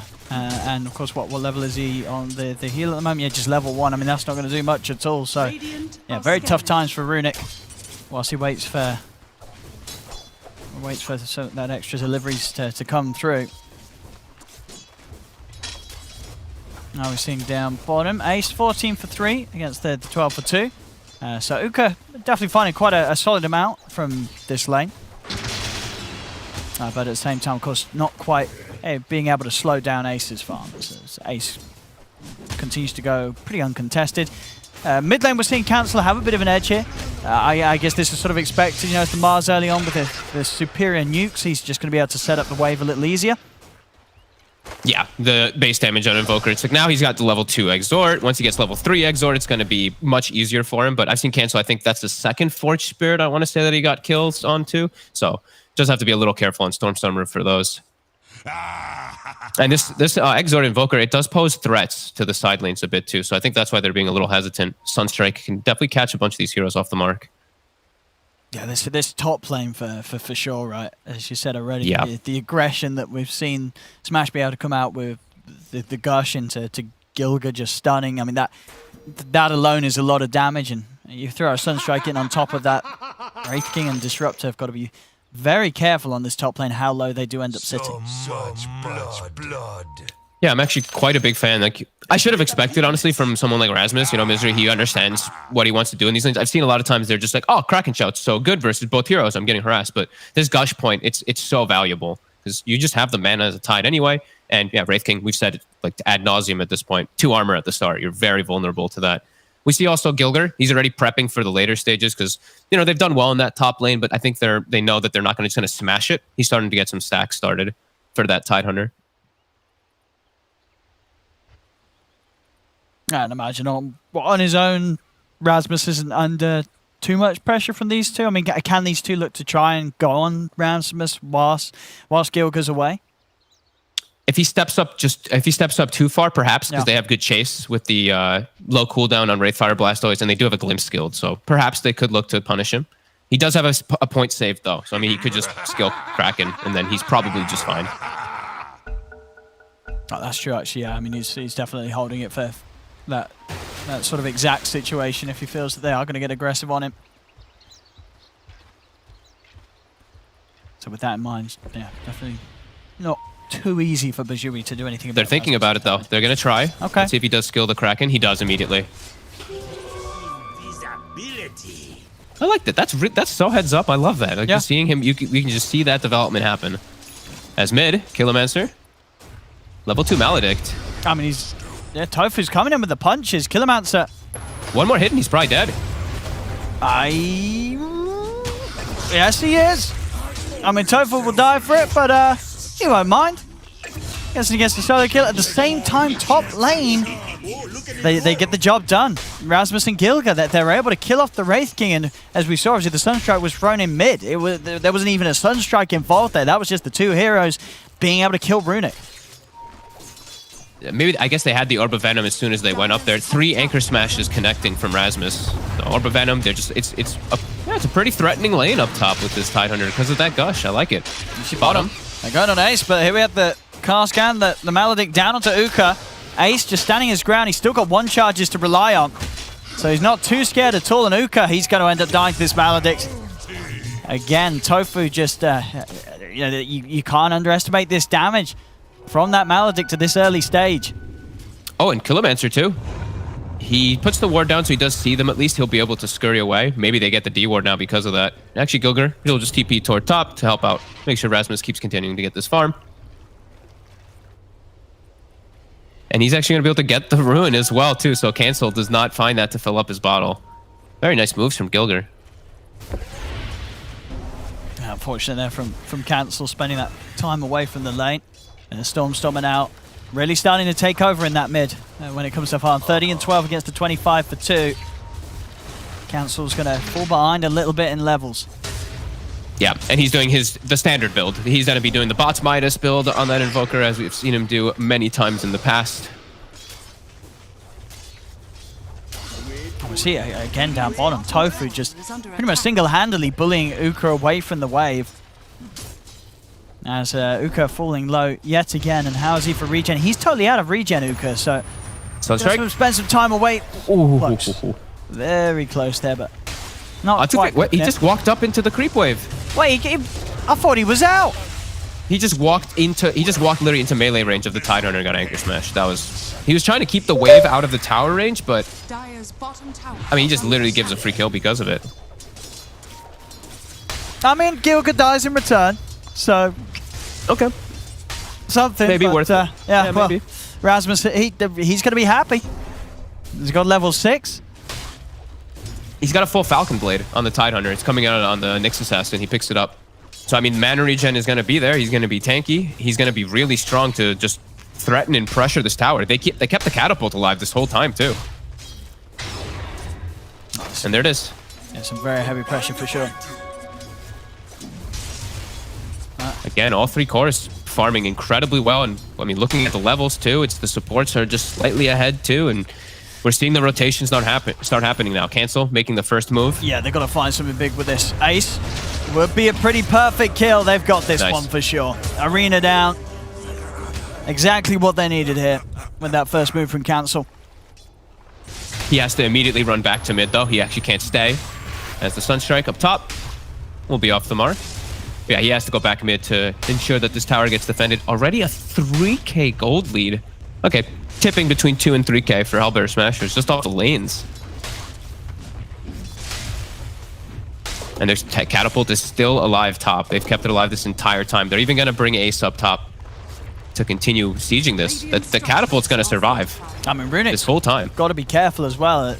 He's going to need some extra TPs coming in if they do want to try and keep him holding around the skill point. He does have his reincarnation. TPing out right in front of them. What? What? I mean, come on. He knew that they could see him, surely. That was... Why is it TPing? That was pretty wild. I mean, he's very dead. Very, very dead, Wraith King. And Tofu just jukes the Rolling Thunder, and he'll survive as well. Things are starting to pick up pace here. And burjui starting to struggle already. Top tower is going to die to that first catapult wave. They're going to be able to make moves around the map. Rasmus is actually taking the tough lane now, the bottom lane, so that the pressure won't hurt his team at all. Oh no, not the replay. Oh, we're going to see it again. Oh, no. I mean, he did get out. Oh no, okay, this was the earlier bit where they attempted for the Sunstrike combo. Well, that time around, that was Smashers missing their spells. They missed the Impale, they missed the Sunstrike. I mean, they're clearly enjoying themselves. Having a bit of a laugh, yeah. Smashers. And I mean, Stormstormer, he gets Fairy Trinket, best item you can get on the Invoker, and he's got level 8. So he's got the double Force Spirits are online. So these weak supports, this Disruptor, this Earth Spirit, even the Pango too. Like most of these heroes are very, very vulnerable to these 2 Force Spirits early.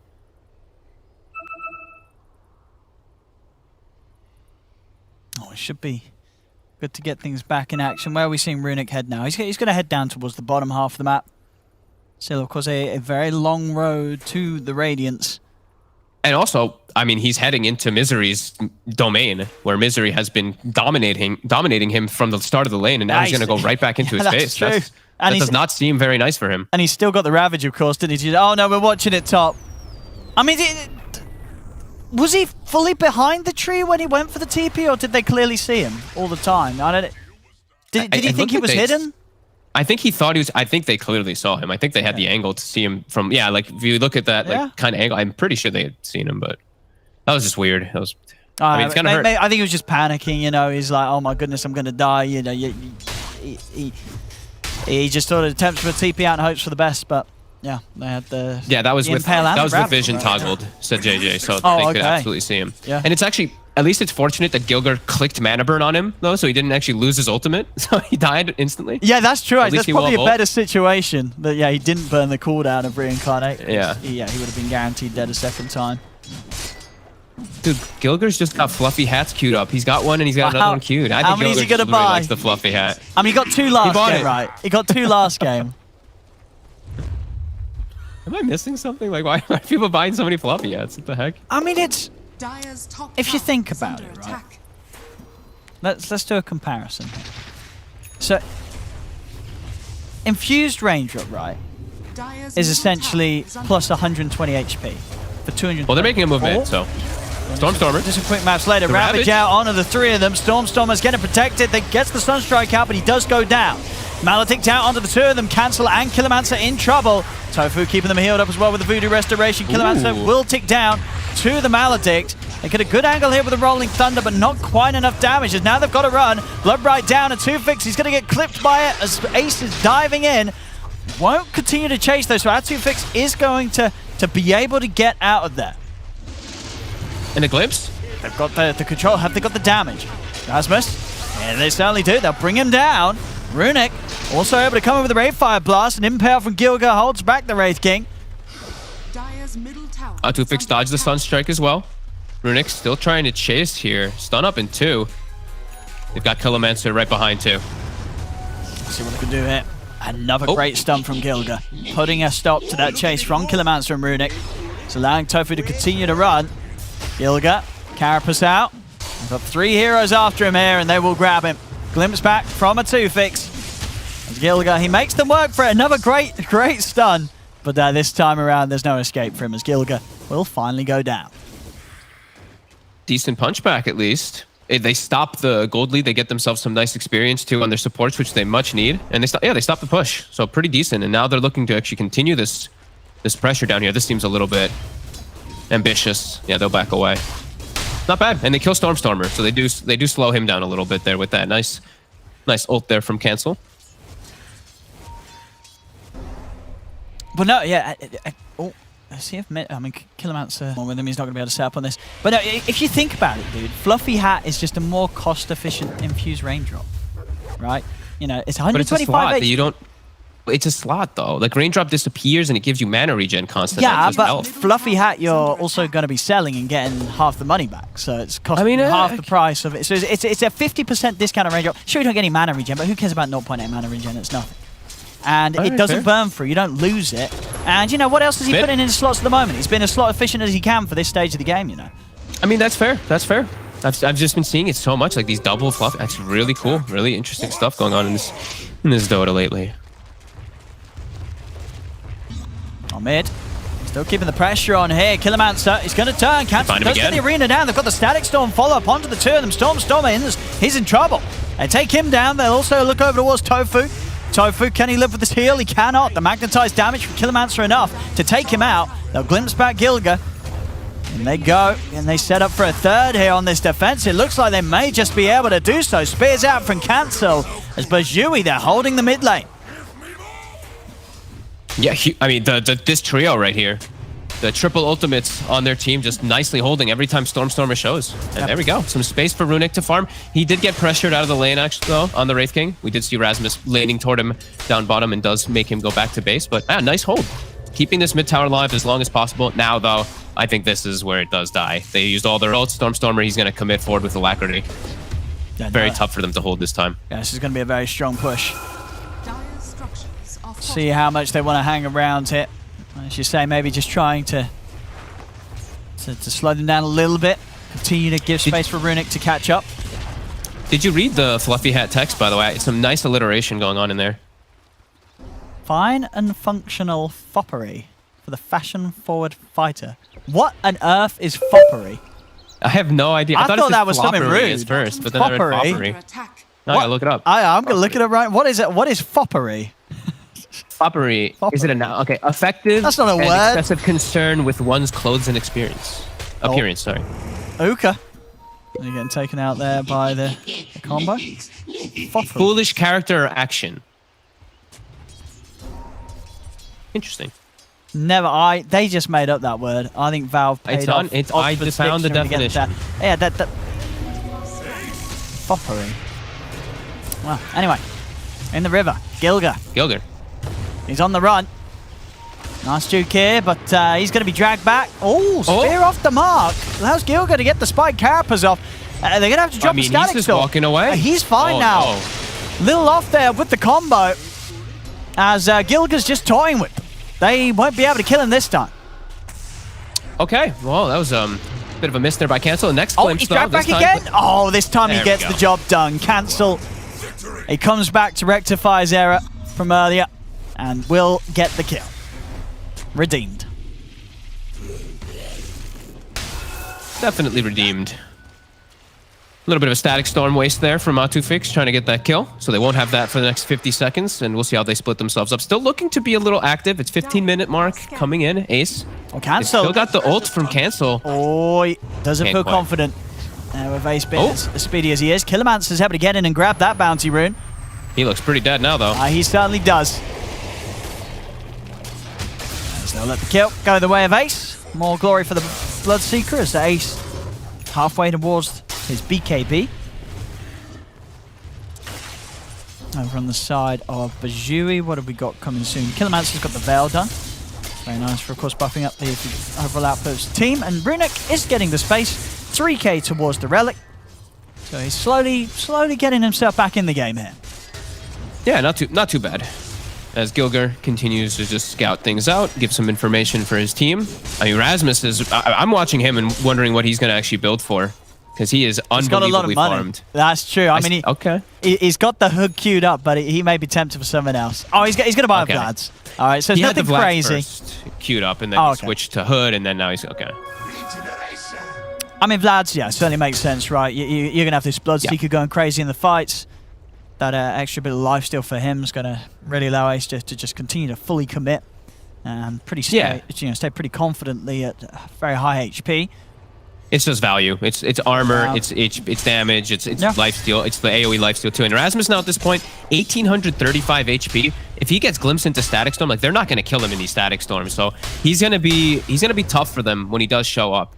Because they don't really have solutions for him besides just like kiting away from him. No, for sure. Yeah. And then anytime he's not in the Static Storm, every single Anchor Smash is going to heal him of course a significant chunk of his HP. Yeah, and he went for the full aggro build. If you see, it's max gush. It's not your 144 build. It's 4 points in that gush. That's -7 armor and a pretty significant amount of burst. As Atu fixed, he'll be found, and here comes that Rasmus. Here comes that Tide. Yeah, this is a dead disruptor. Crunch. And this is, probably with the combination with like Falcon Blade, Bracer, and Vlad's, you have pretty much the perfect amount of sort of mana sustain, right? You know, you're not going to have any mana problems at all now as this Tide with sort of these 3 items in combination. Yeah, and he one-shots range creeps with his Anchor Smash, which is really nice for the push mid. Cancel with his fresh Desolator can actually have enough damage to set up for Gilgar as also bottom. Yeah, they're in underneath the tower. They found Stormer. Uka gets the angle for the Rolling Thunder, takes him out. Cast bounces though, going to cause trouble for the 2 of them as Ace takes down Kilomancer. Uka going for the TP out. Rasmus is not going to let him escape. Dropping the Ravage to stop him as they take down the 2 of them. But without a doubt, they may be down 5k, but already a much better game from Burjui in comparison to what we saw from them in game 1 as they are getting things done. Yeah, they're applying pressure. They're making that space for Runic, which, if the Pango dies, Earth Spirit dies, whatever. That's good. They use the Ravage, they force movements down toward bottom, and they set themselves up some kills. That was really good when you are behind like this, when your Wraith King literally can't get involved. So good stuff for them, and he's now going to be able to start getting involved as Radiance is done, and as you previously mentioned, the Veil on the Earth Spirit was done before, so his damage is going to be pretty strong inside the fights with that spell damage. And for Cancel as well, if he keeps this up, this is going to look very strong. As you mentioned, the good timing on the Deso and his involvement, 6-1 and 2. We saw last game, he really struggled to sort of have an impact on the Void Spirit. This time round, he's fitting in very nicely with his mark. And look at this, he's invis. They scan Stormer. He gets the pin as well. The rest of the team is heading over. Stormer will fall before the rest of Smash can get in the area to help turn things around. Gilga, he's going to open up onto Cancel as Cancel, he's out. See if the rest of Burjui can get away. They can't. Kilomancer's been ruptured. So they'll lose the 2 of them. But I imagine, the plan there from Hellbear Smash is to connect a little quicker there, as losing Stormer does take away a bit of their pushing potential. Glyph's still active, or still available for the Dire, so they'll be able to stop this push decently. And they're great. You can drawing down the lanes. Make sure you can get and push these lanes up as much as you can, so you only just lose a tower. They might be able to get that 20-minute outpost. They're pinging it already. This tower's going to go down. I do believe Hellbear Smashers are going to be able to get it in time. Dire's top tower has fallen. I see as well, Tofu. He's got the Holy Locket complete. I mean, that, of course, that is some incredible value on these heroes like the Witch Doctor, right? With it provides such sort of heals. It's really, really nice. And you can just heal your teammate very nicely, too, from a distance. I love it. Stats on it are good, too, now. I mean, it's gotten a lot better. And that's the fluffy head build-up. Burjui, they've got that Radiance. Runic leading the charge. Radiant's middle tower is under attack. Someone called what does Gilgar have? Didn't he spend his gold? Oh, okay, he bought a shard on the Nyx. I was like, he was very close to Blink Dagger on this Nyx. That shard's gonna be, I mean, that'll be nice. The Vendetta with the ganks, with the Sunstrikes. Oh, baby. And they're starting to go ferocious, Smashers. burjui taking the tier 2 down at the bottom. They can fight this if they make it in time. They've still got the strong team. I don't think they're going to be able to move this quick though. No, they're smoking now. It's too late. Too late as Smashers just, they do have a solid amount of physical to take Roche down pretty quickly. They're looking to fight anyway, maybe. This could be difficult, fighting into the Aegis. They just saw that sentry placed down. The Forge Spirit is hitting the sentry they just placed, so they know there's smoke there.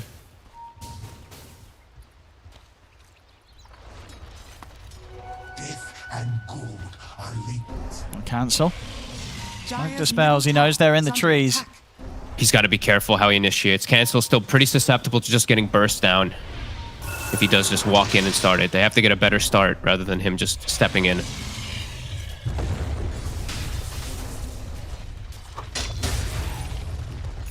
Smash is still very much ready to go. They got the big blink dagger on Rasmus now. That'll be big. Now they can actually start fights on their own accord rather than just charging in with the Nyx Assassin Invis. burjui, they're going to need this cancel BKB for him to really kick off the fights because it's concerning for him at the moment to just walk in, as we're saying.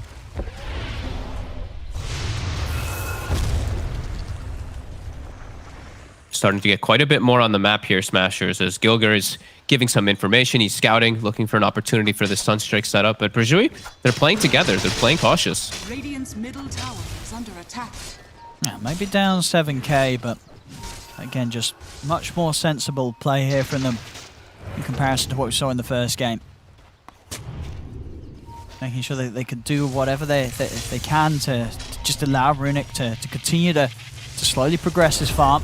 Gilger. He's going to try to open up here, over to the side, heading over for Storm up there with the Ravage. It's caught the three of them. Have they got the follow-up damage though? Uka's trying to roll his way out of it, but the Death Ward and the Maledict, Uka, he's going to take a lot of damage here from these Maledict. Takes cancel, comes in with the arena. Ace, he's in the midst of it, he's standing his ground. The backup's there from Gilger with the Impale onto the two of them. Ace can just stand and continue to rip through them all as he takes down Cancel, takes down Runic the once, and they're going to be able to chase him down and take him down a second time. Wow. What a great fight. I mean, Gilger just leading the charge, and then that Blink Dagger. That really just seals the case. The Tidehunter Blink. Rasmus jumps in, gets that beautiful Ravage, and then the Vlad's lifesteal. All this little bit of lifesteal. If we just watch that, like Ace, he healed up so much. He actually was about to die, but heals up his entire HP pool because of that, as well as his Thirst. And I guess the healing, the healing from the Witch Doctor can kick in too. I think he got Holy Locketed and healed up too. Definitely, that was a painful fight for burjui to lose. They were already, of course, behind. Yeah. But they managed to really sort of hold that deficit and not allow anything else to slip away. But a team fight loss like that has, again, knocked them even further down. As Ace, so tough, getting stronger and stronger, nearly level 18. Yeah, he's an absolute beast, and it's so hard to play. Wraith King, he always wants to get Radiance, as we see. He's even got a Grow Bow to make it stronger and all that. But when you're running around with Radiance versus Nyx Assassin, it's a free stun every 10 seconds. He's always able to just carapace you too, and we see that Ravage. I guess the four. We see the follow up. I mean, Uka bailed out too, so he left his team in the tough spot. Look at Ace dropping so low. I mean, he has the Aegis during all of it, but look at these nice heals, just healing up all those skeletons and everything too. I'm back in the action. Uka, he's rolling out. He's got the TP going, so we'll manage to get away. Good job he did as well, as he was bleeding out, had been ruptured. Dire's middle tower is under Can't believe how tanky Nyx Assassin is. I mean, you're right, it's the fluffy hats. Dude, 1400 HP. I mean, I feel like he's just actually really, really strong for just having like boots, it looks like. That's allowing him to get stun after stun out. Top lane, Stormer. He's coming in with the setup onto Cancel and Killermancer. Popping the BKB so he could just stay committed onto this Mars. Cancel trying to get out with the use of this arena to hold them back. But Ace, he's in. He's running him down into the trees. Cancel. He's got very few places to hide. He's going to try for the TP out, but the overbearing amount of damage there with the Maledict Death Ward means there's no escape for him. Gilger trying to stay on top of Killermancer. Killermancer will get out. Ooh, it hits. Not quite. It isn't enough. 13k lead though. These core losses really hurting burjui as they slip further and further behind. I mean, Rasmus is an absolute beast. You know, okay, now he's also going to be able to find a counter versus those annoying silences. He's going to get a BKB as well on the Tide. These fights just not looking to get any easier for the side of burjui. Oh, He's here we go. They're going to try and burst him, but they got enough though. They haven't. Oh, wait, Uka, careful. Living on the edge there. He did want to go for the TP, but of course aware that anchor smash was still hitting pretty hard. He has to opt to roll out of there with the Thunder, and he will make it out. He's able to live another day. Meanwhile, though, Killermancer, he's certainly in a spot to bother him. As there's no moving for him. Gilga does go down. There's going to be a buyback from Killermancer. Ace, he's pretty speedy. Arena's out from Cancel. And managed to trap Ace for now, but of course Ace, he's still got the BKB ready to pop if he feels under threat. He'll pop it now. Continue to push back Cancel. They burst through the Wraith King the once. 2 buybacks now as Atufix looks to rejoin the fray as well. Death Ward rips through Runic's second life as the Wraith King goes down for good. There's Atufix and Hookah still having to be cautious how close they get to Ace. As Ace more than ready to run them down if they step outside of their high ground. They won't though. They'll stay high ground and keep themselves away, but they're now down 20k. As that was a pretty painful fight. Both the Mars, Cancel, and Runic just down for 30 seconds. There's no buybacks on any of them now. It's a dieback from Killermancer, dieback from Atufix. They have very little to defend against this. They can't focus fire any of these targets. Like Ace, he's too fast to really focus, and now he's getting too strong, so he can just turn and fight. And, I mean, Rasmus he parks himself every single time in the perfect spot. He absorbs so much damage there, just every single time in the right places. And I love his item build. I mean, it all worked out. The Falcon Blade was great for him to be able to continue pressure, and this Vlad's just has been enabling Ace so much and his team. Gilga. And look at this Gilgar already. Oh, he's on the hunt, and he's found an opening. Uka's out. Oh, the cast bounces. 23k down. I mean, this game is, so you go back 10 minutes ago, and burjui were doing it, as you can see on the graph, it was a very sort of steady increase from Hellbear smashes. It was not getting anywhere near out of control as it did as early as it did in game 1 for burjui. But now it's really kicked in, and we're sort of back to a very similar spot. In terms of the trajectory this lead Hellbear Smashers has, as they did in game 1, as burjui are falling very far behind. And they still don't even have the BKBs. Both Runic as well as Cancel not quite finishing it. They're trying to make a move on top, Gilgar. I mean, they're trying to take him out, but the stun to hold back Runic, and Runic caught by the Spike Carapace. Runic, he's dead the once. Cancel's popped the arena, but with the BKB up on Ace, Ace just turns, fights into the face of Cancel. Rasmus comes over with the Ravage onto a 2-fix. It's 3 dead, make that 4 with Runic about to go down a second time. Uka, the last one left alive. Very little he can do here. He's trying to find something out of this, but he's not going to be able to find anything at all, as he's just got to try and do his best to get out. He's rolling around, doing his best, but it's too much damage. Gilga even able to sidestep the swashbuckle, so even he doesn't fall here, as they lose no one, and burjui lose everything. The celebratory BKB from Stormstormer as they lead to the high ground, and there's no way for burjui to hold a clean fights and just very clean stuff again. Just Hellbear Smashers. They're looking good this game, looking good this series. Oh, they certainly are. No messing around here from the Smashers. 2 games and 2 very, very large victories here when it comes to sort of the difference in what teams were able to achieve, and it's been pretty much both 30-minute games. Gilga does die, messing around close to the fountain. The rest of the Smashers looking to close it if the tier 4s are down. Now on to the Ancient. Rasmus, he's ready to look for some fun. He's going in onto our 2-fix. He's able to get the kill. Commits with the BKB. Smashes him out with the anchor smash.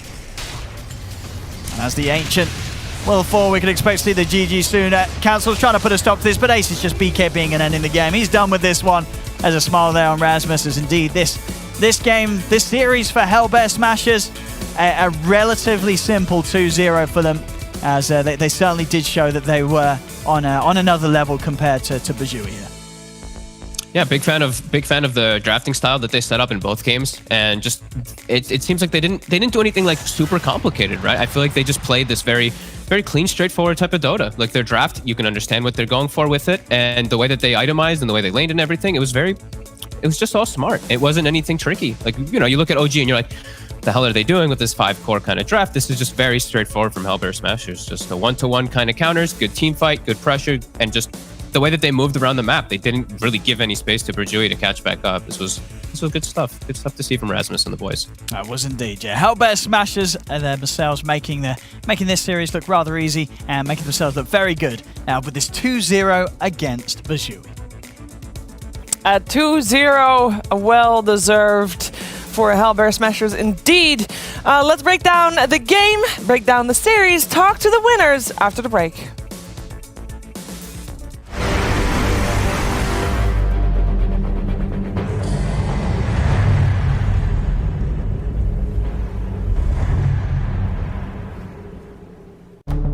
With the right CPU, you can turn any game from familiar to phenomenal. Unleash the potential in all your gaming with Intel 10th Gen processors. With its optimal balance of threads, cores, and frequency to deliver elite real-world performance, only Intel can bring Marvel's Avengers to life with in-game PC optimizations. Supercharge your Marvel's Avengers experience with Intel Core i5, i7, and i9 processors. My name is Jordan Gilbert, aka Nothing. Hi, my name is Sue Lee. My handle is Smix. I think it's important for these initiatives to happen. Empathy really goes a long way, and it always means so much to us, and I think that's where initiatives like this really help. I encourage everyone in the community, anytime they see bullying, anytime they see someone getting called names, I encourage you to step up and say something. Good luck, have fun. Good luck, have fun.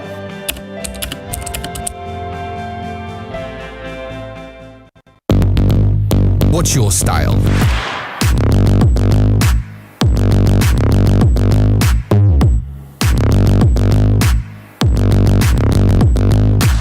Get your merch at shop.esoggaming.com.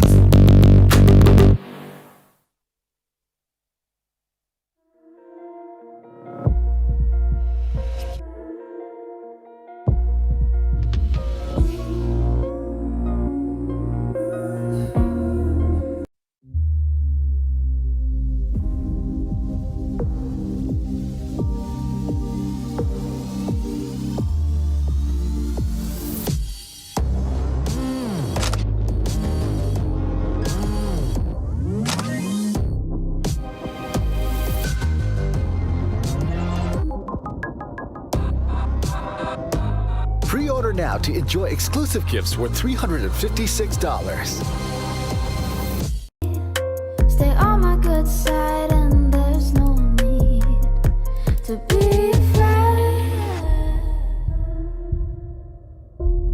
I've seen things you won't believe. I've seen things you won't believe.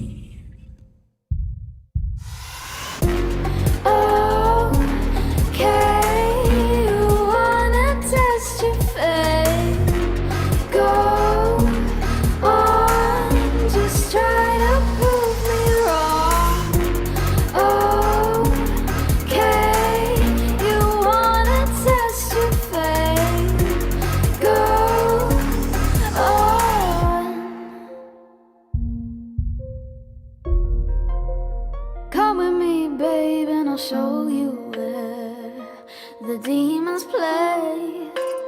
Let me lead you down. I know the way. You say you've never met anyone like me, and isn't that true? Keep me close and there's nothing I wouldn't do. I've seen things you won't believe. I've seen things you won't believe.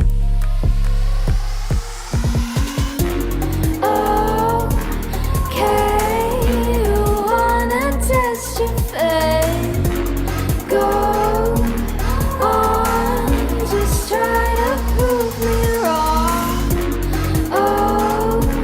Okay,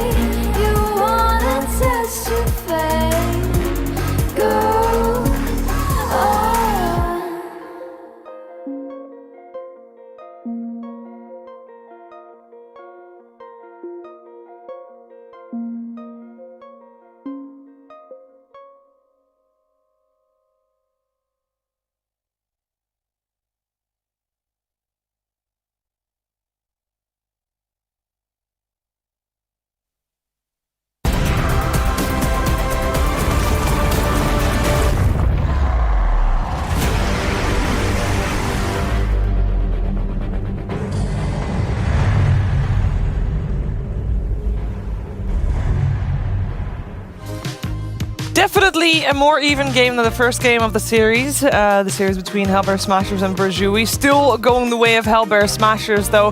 There were quite a few moments where we saw burjui attempting to get a fight together, to get their wombo combo rolling, but every time it just didn't work out. Every time it was Hellbear Smashers that was already prepared to fight, read them like a book, and in the end were victorious. I think we were kind of expecting it to go that way. Here to break the game down, Cap and Moxie, and we were expecting it to go that way. And it was, rather than saying that burjui didn't play well, it was really fun to see the Hellbear Smashers having that much fun in a game like this. True. They looked very, very happy as they were playing. There were a lot of little giggles. There was some sort of a tip early on that we didn't quite catch, but definitely saw Rasmus laughing pretty hard. But, you know, I will say, though, I was happy to see that burjui, they showed signs of life. Yeah. You know, I was talking a lot about that earlier on, the fact that, you know, they really needed to be making the space as for Runic, because Runic just feels like, you know, he was tied to that bottom lane. He never got the chance to ever move to the top and start taking tower and anything like that. And I will say they did make that happen early on. But unfortunately, you know, the writing was on the wall after a certain point with the Hellbear Smashers. They just got that momentum, got the items, and, you know, what are you going to do? You're a Wraith King, and there's a Nyx that's going to carapace around your Radiance every time. Maybe that's why they didn't do well. Did you see the names on the heroes? No, I did not. There was Uker playing the Disruptor. Oh. A 2-fix on the Earth Spirit. They're all why are you pointing out our production's That's why fault? they didn't win game 2. That's why. We're trying to They had a good figure chance it out. either way. But no, I mean, those were. You know what? Uker fan here. I thought his interview was very cute at the end of the game. Looked like he was having some fun too with the Pango. He was just laughing as he was rolled up and getting pushed around by the Bloodseeker. You know, you gotta take something out of that game because it was certainly a stomp. So try not to read too much into it just because you probably faced the best team in the lower divisions. So. Yeah, and they knew that too, right? Because you're mentioning Uker's interview before the series, and they knew that they were getting into a big challenge and that it was going to be a tough match. And you need to be able to keep your spirits up like that if you are getting run over like you do, like you did at least for burjui. And on top of that, burjui, they have already got a win on the board as well. So, you know, they're 1-1. It's not, you know, the end of the world. And for Hellbear Smashers, though, I must say, like, they look on top of the food chain here for the European DPC League in the lower division. And they have not been pressured in their first series against No Bounty Hunter. They haven't been pressured. They haven't been pressured here today, Moxie. They look solid, and they're making a good case for themselves for the longevity of the team as well. Yeah, it's pretty impressive when you consider the fact that this was a stack that Rasmus threw together kind of last minute, and they're playing just very, very well cohesively. They're making the right calls, especially, you know, in game number 1 when you had the Ember Spirit that actually made the rotation over to the mid lane a little bit early to make sure that they were able to take that tower. So, you know, whatever it is, it just seems like all those pieces are coming together and they've got very good synergy with one another. So it's going to be fun to see how far they progress here, especially with such talented players. Yeah, I believe also you know, that Coach T Governor is going to be very happy sitting at home watching this game. And I believe we have, with camera even. Yes, there we go. Hello, Ace. Congratulations. Thank you. All right, Ace, I got a question. You know, you guys have come together fairly recently before the season started, so, you know, super fresh squad. Have you had the talk with your whole team about time investment goals for the season, like that you were all on the same page in regards to the DPC League? I mean, at the first we talked about that our goal was to get into the upper division, but since we didn't make it there, then our goal was to, you know, just get up there again, right? Get like one of the top spots in the lower division to get there. Then sadly, we probably can't make. I mean, we can't make the first major, but we want to aim for the second one. Yeah. So it's then already you guys are on the same page that you're in it for the long haul, right? Yeah, that's the plan for sure.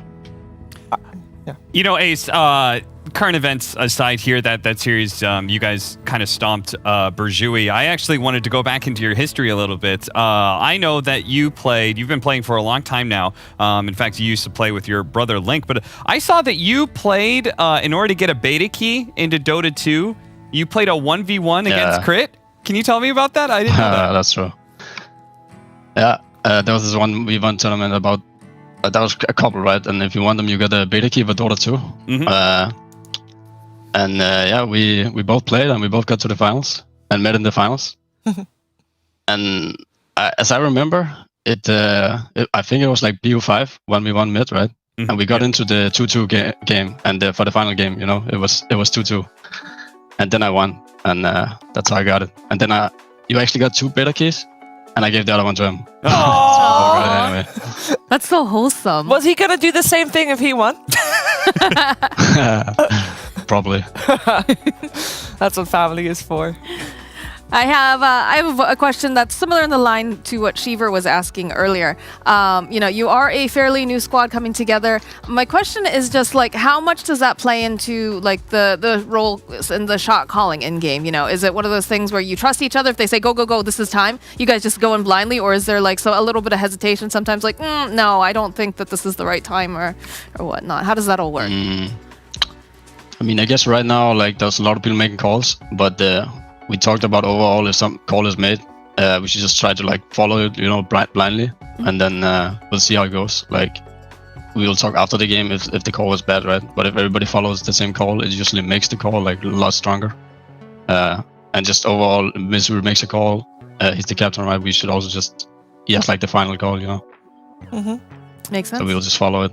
But overall, like, there's a lot of calls from like everybody kind of. And have you talked to Gilgir about his addiction to fluffy hats?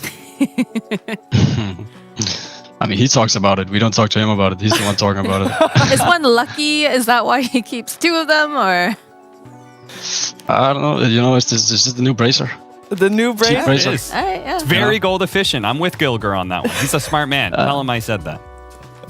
We'll probably see fluffy hats on every support, like going in some days from now, some weeks maybe. All right, I can't wait to see it.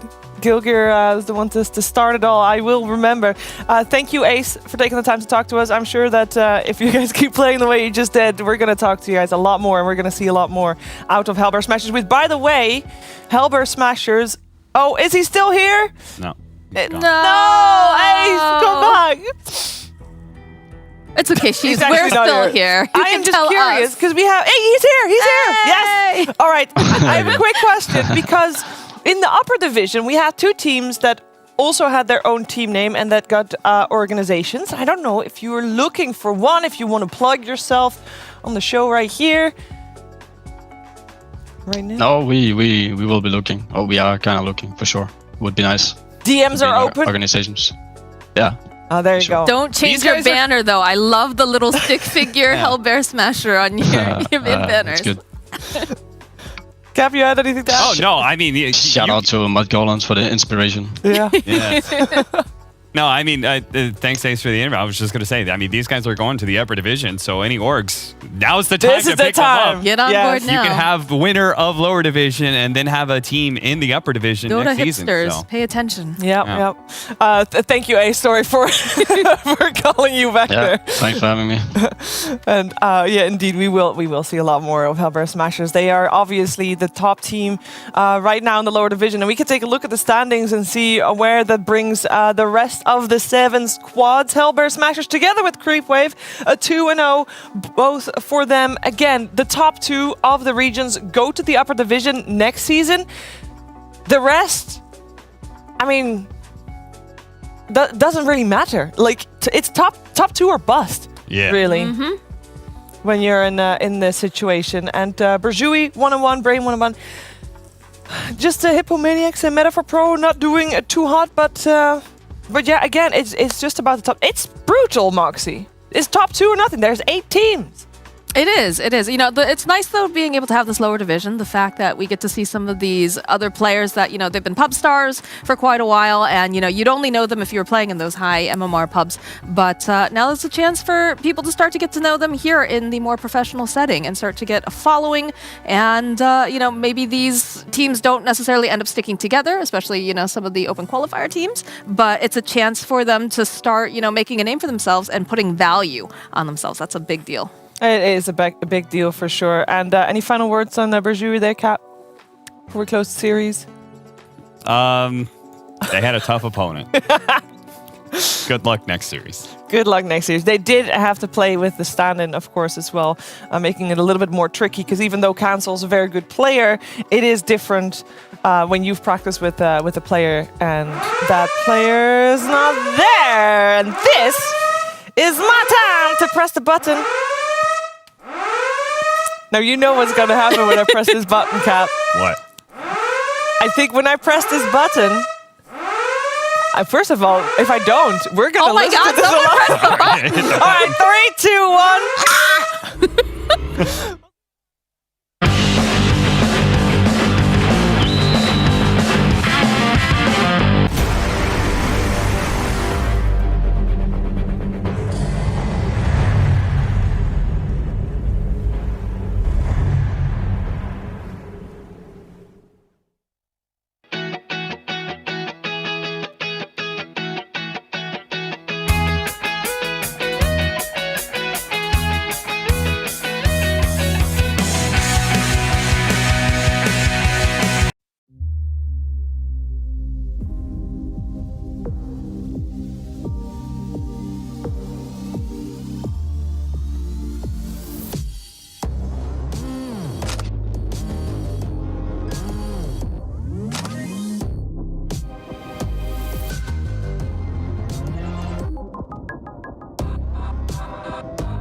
Pre-order now to enjoy exclusive gifts worth $356. To say you'll always love me too.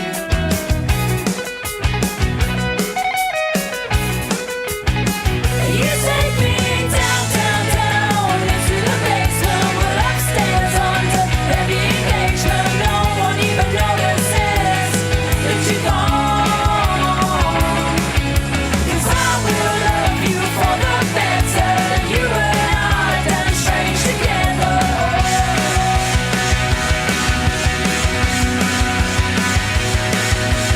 Getting love is always tough, especially when it's not enough.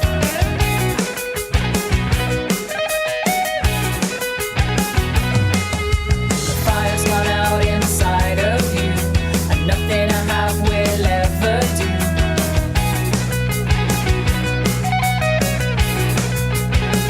You take it down, down, down into the basement. Well, upstairs, outside on that pavement, I'm left stargazing with my shoes. 'Cause he don't know you like I know you. I only wish that I could show you. 'Cause I will love you for the better. You and I done strange together.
Welcome back.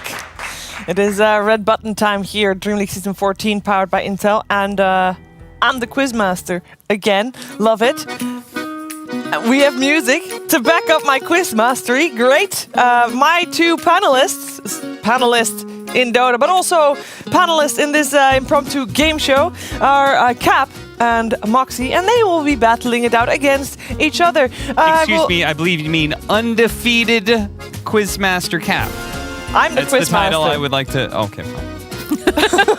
Undefeated quiz contestant Cap? Yes, I will be allowing that one. And as the undefeated quiz contestant, Cap, do you have preference? Piggy, please! Yeah! That means this one's for you, Moxie. Sweet. Please. Thank you. I was going to make sure that your sound works. It works. It works.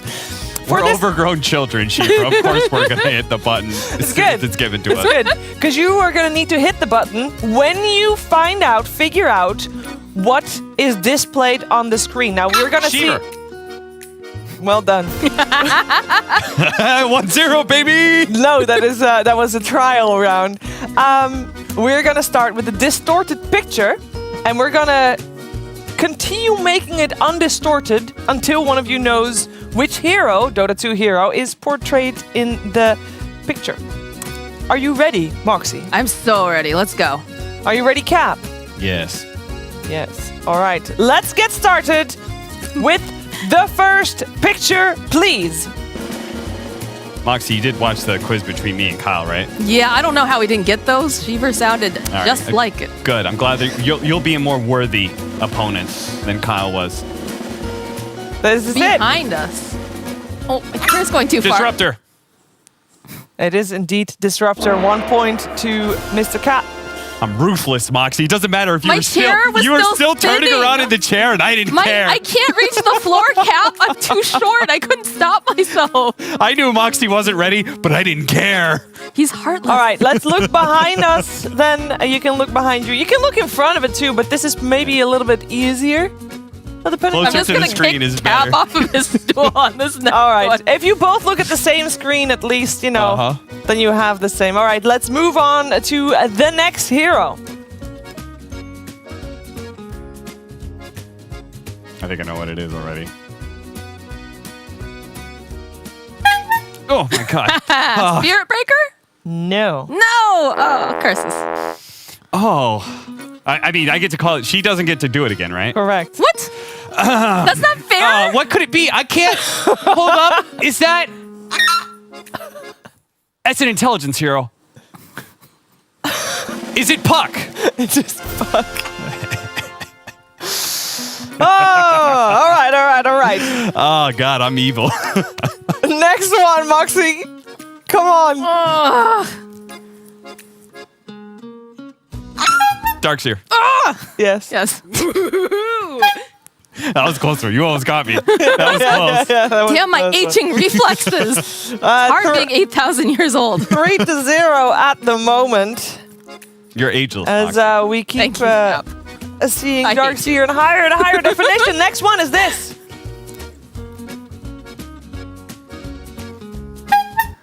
Bane? Correct. Moxie gets the point. Played. Very nice. Got it. Damn. I was like, could be Riki. I mean, I was not confident. it was purple. It is well 3-1 now, still in favor of Cap, of course. Next up.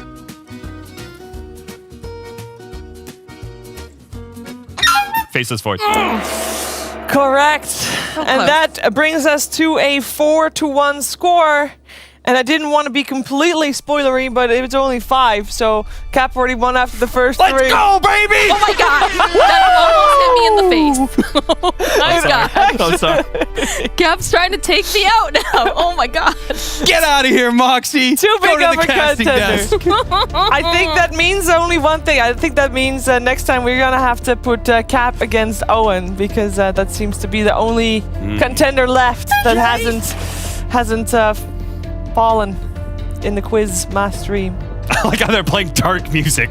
This is the darkest timeline where Cap continues to win. Wait until you get to Cap's court. It's gonna get real dark. That is true. I can't wait for that. Actually, that's gonna be great. The reason why you hear dark music is that something is about to happen that nobody really likes, but everybody has to deal with. First Death, of all, Cheever? no, Is it death? no, I was gonna say I wanted to win. I promise. I was gonna say breaks, but I'm gonna tell you why we're having a break that is a little bit longer than average. Is because the start time of the series is set. The start time of the series is 6 p.m. of the next series, and that's a hard start time, so we can't start earlier than that. We obviously will start a little bit earlier talking about the series, but the game itself won't start before that time, meaning we have about a half an hour break or something like that. And that is why you hear the spooky sounds.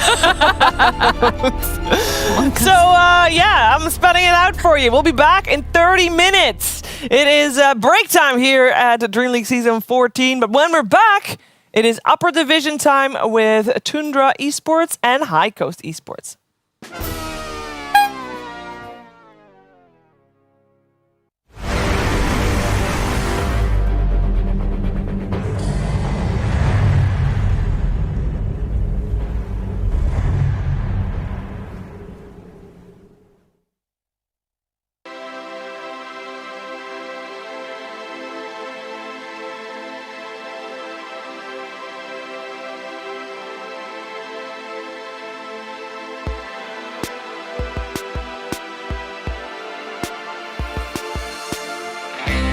I was soaking up the sun with you, umbrella dreams. Put your hand over my chest until we fell asleep.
I was soaking up the sun with you, umbrella dreams.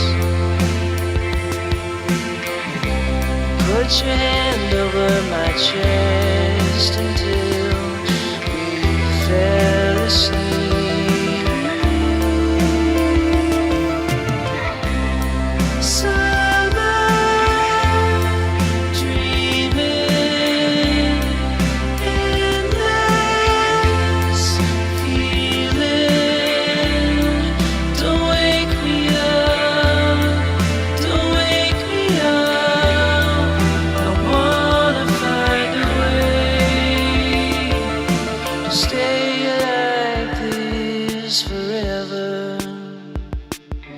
with you.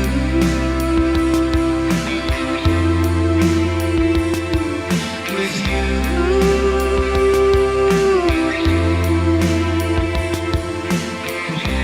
Drifting away, watching your body like a rolling fire.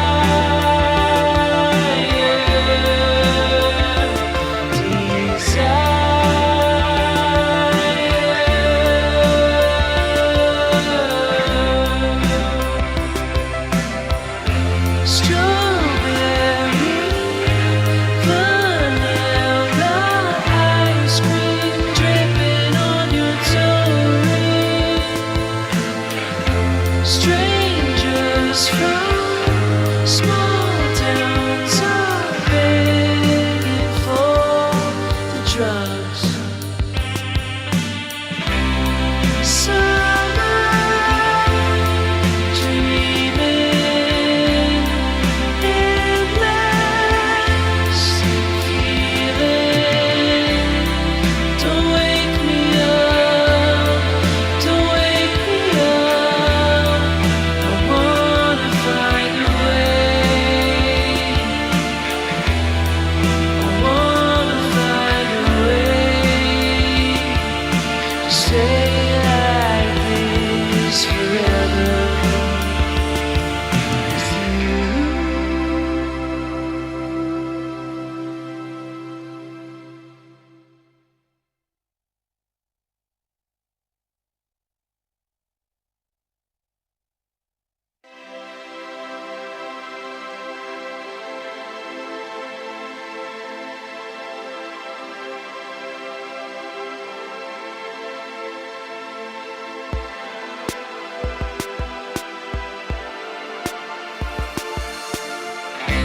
I was soaking up the sun with you, umbrella dreams. Put your hand over my chest until we fell asleep. Summer dreaming, endless feeling. Don't wake me up, don't wake me up. I wanna find a way to stay like this forever with you.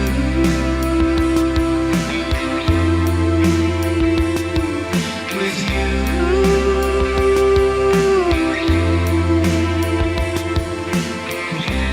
Drifting away, watching your body like a rolling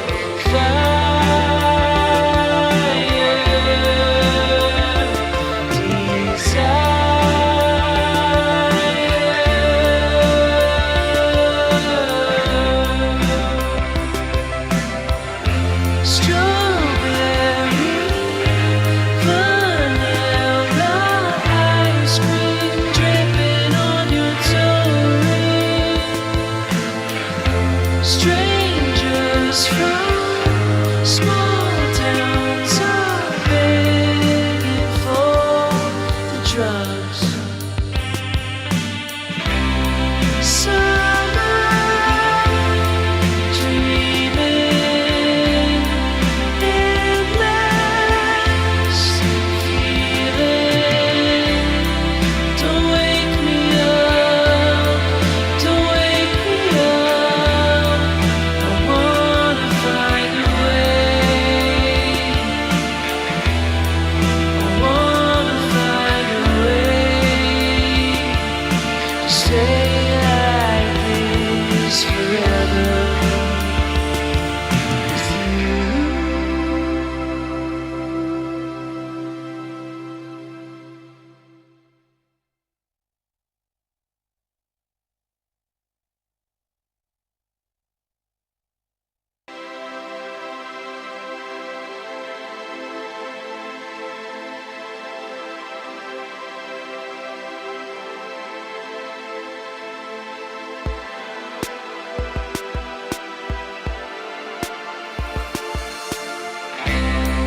was soaking up the sun with you, umbrella dreams.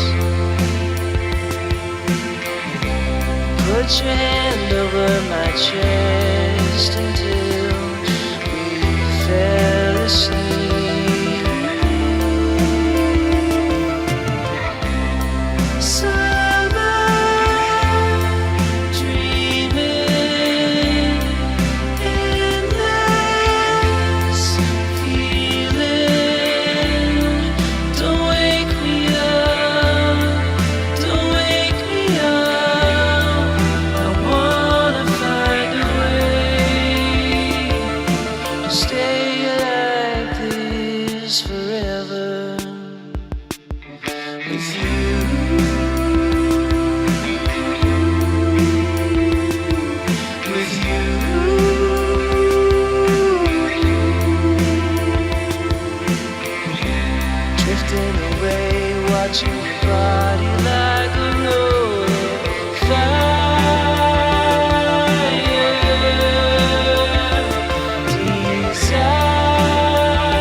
Soaking up the sun with you, umbrella dreams.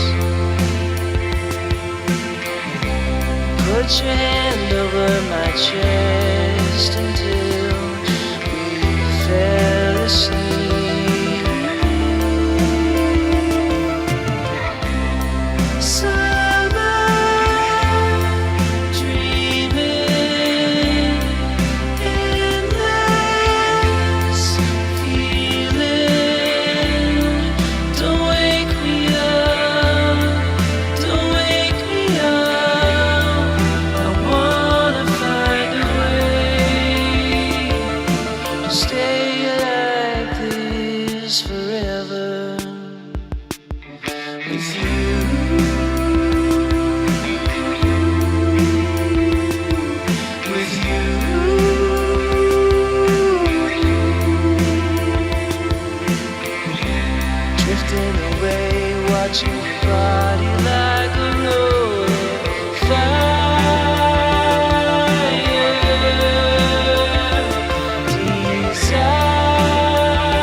I was soaking up the sun with you, umbrella dreams.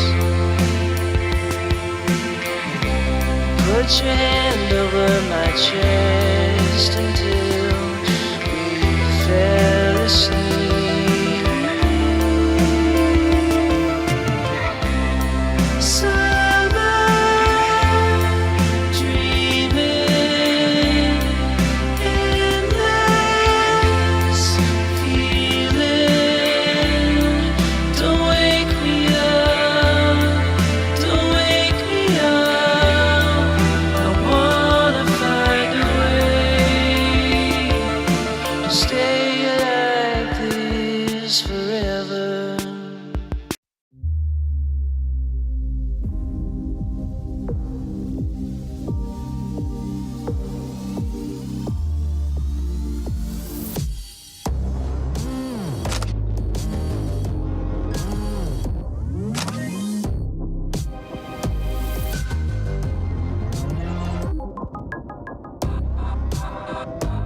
Pre-order now to enjoy exclusive gifts worth $356.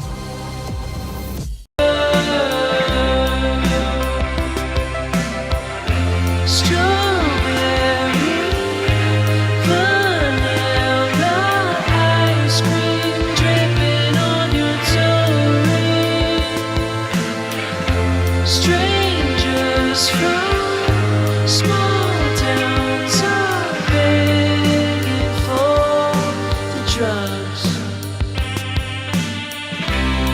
Summer dreaming, endless feeling. Don't wake me up, don't wake me up. I wanna find a way. I wanna find a way to stay like this forever with you.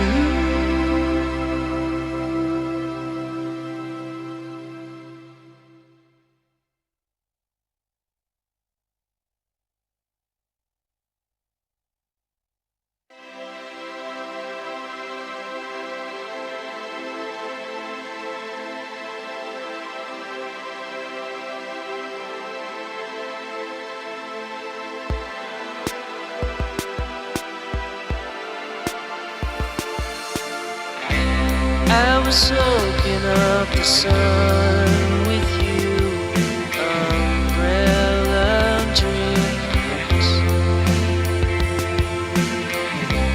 Put your hand over my chest until we fell asleep.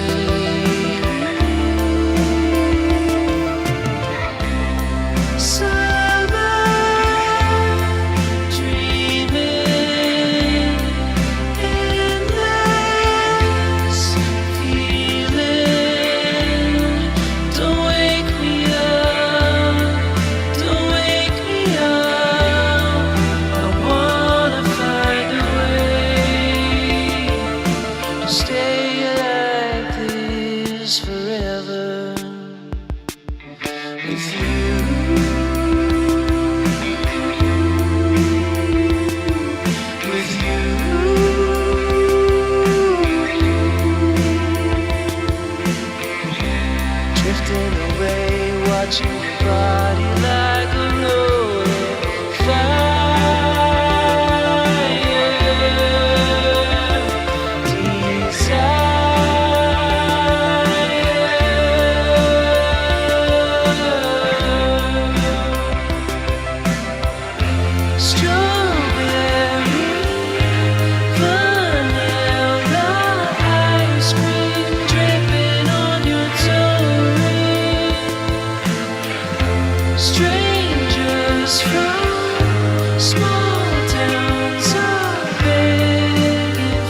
was soaking up the sun.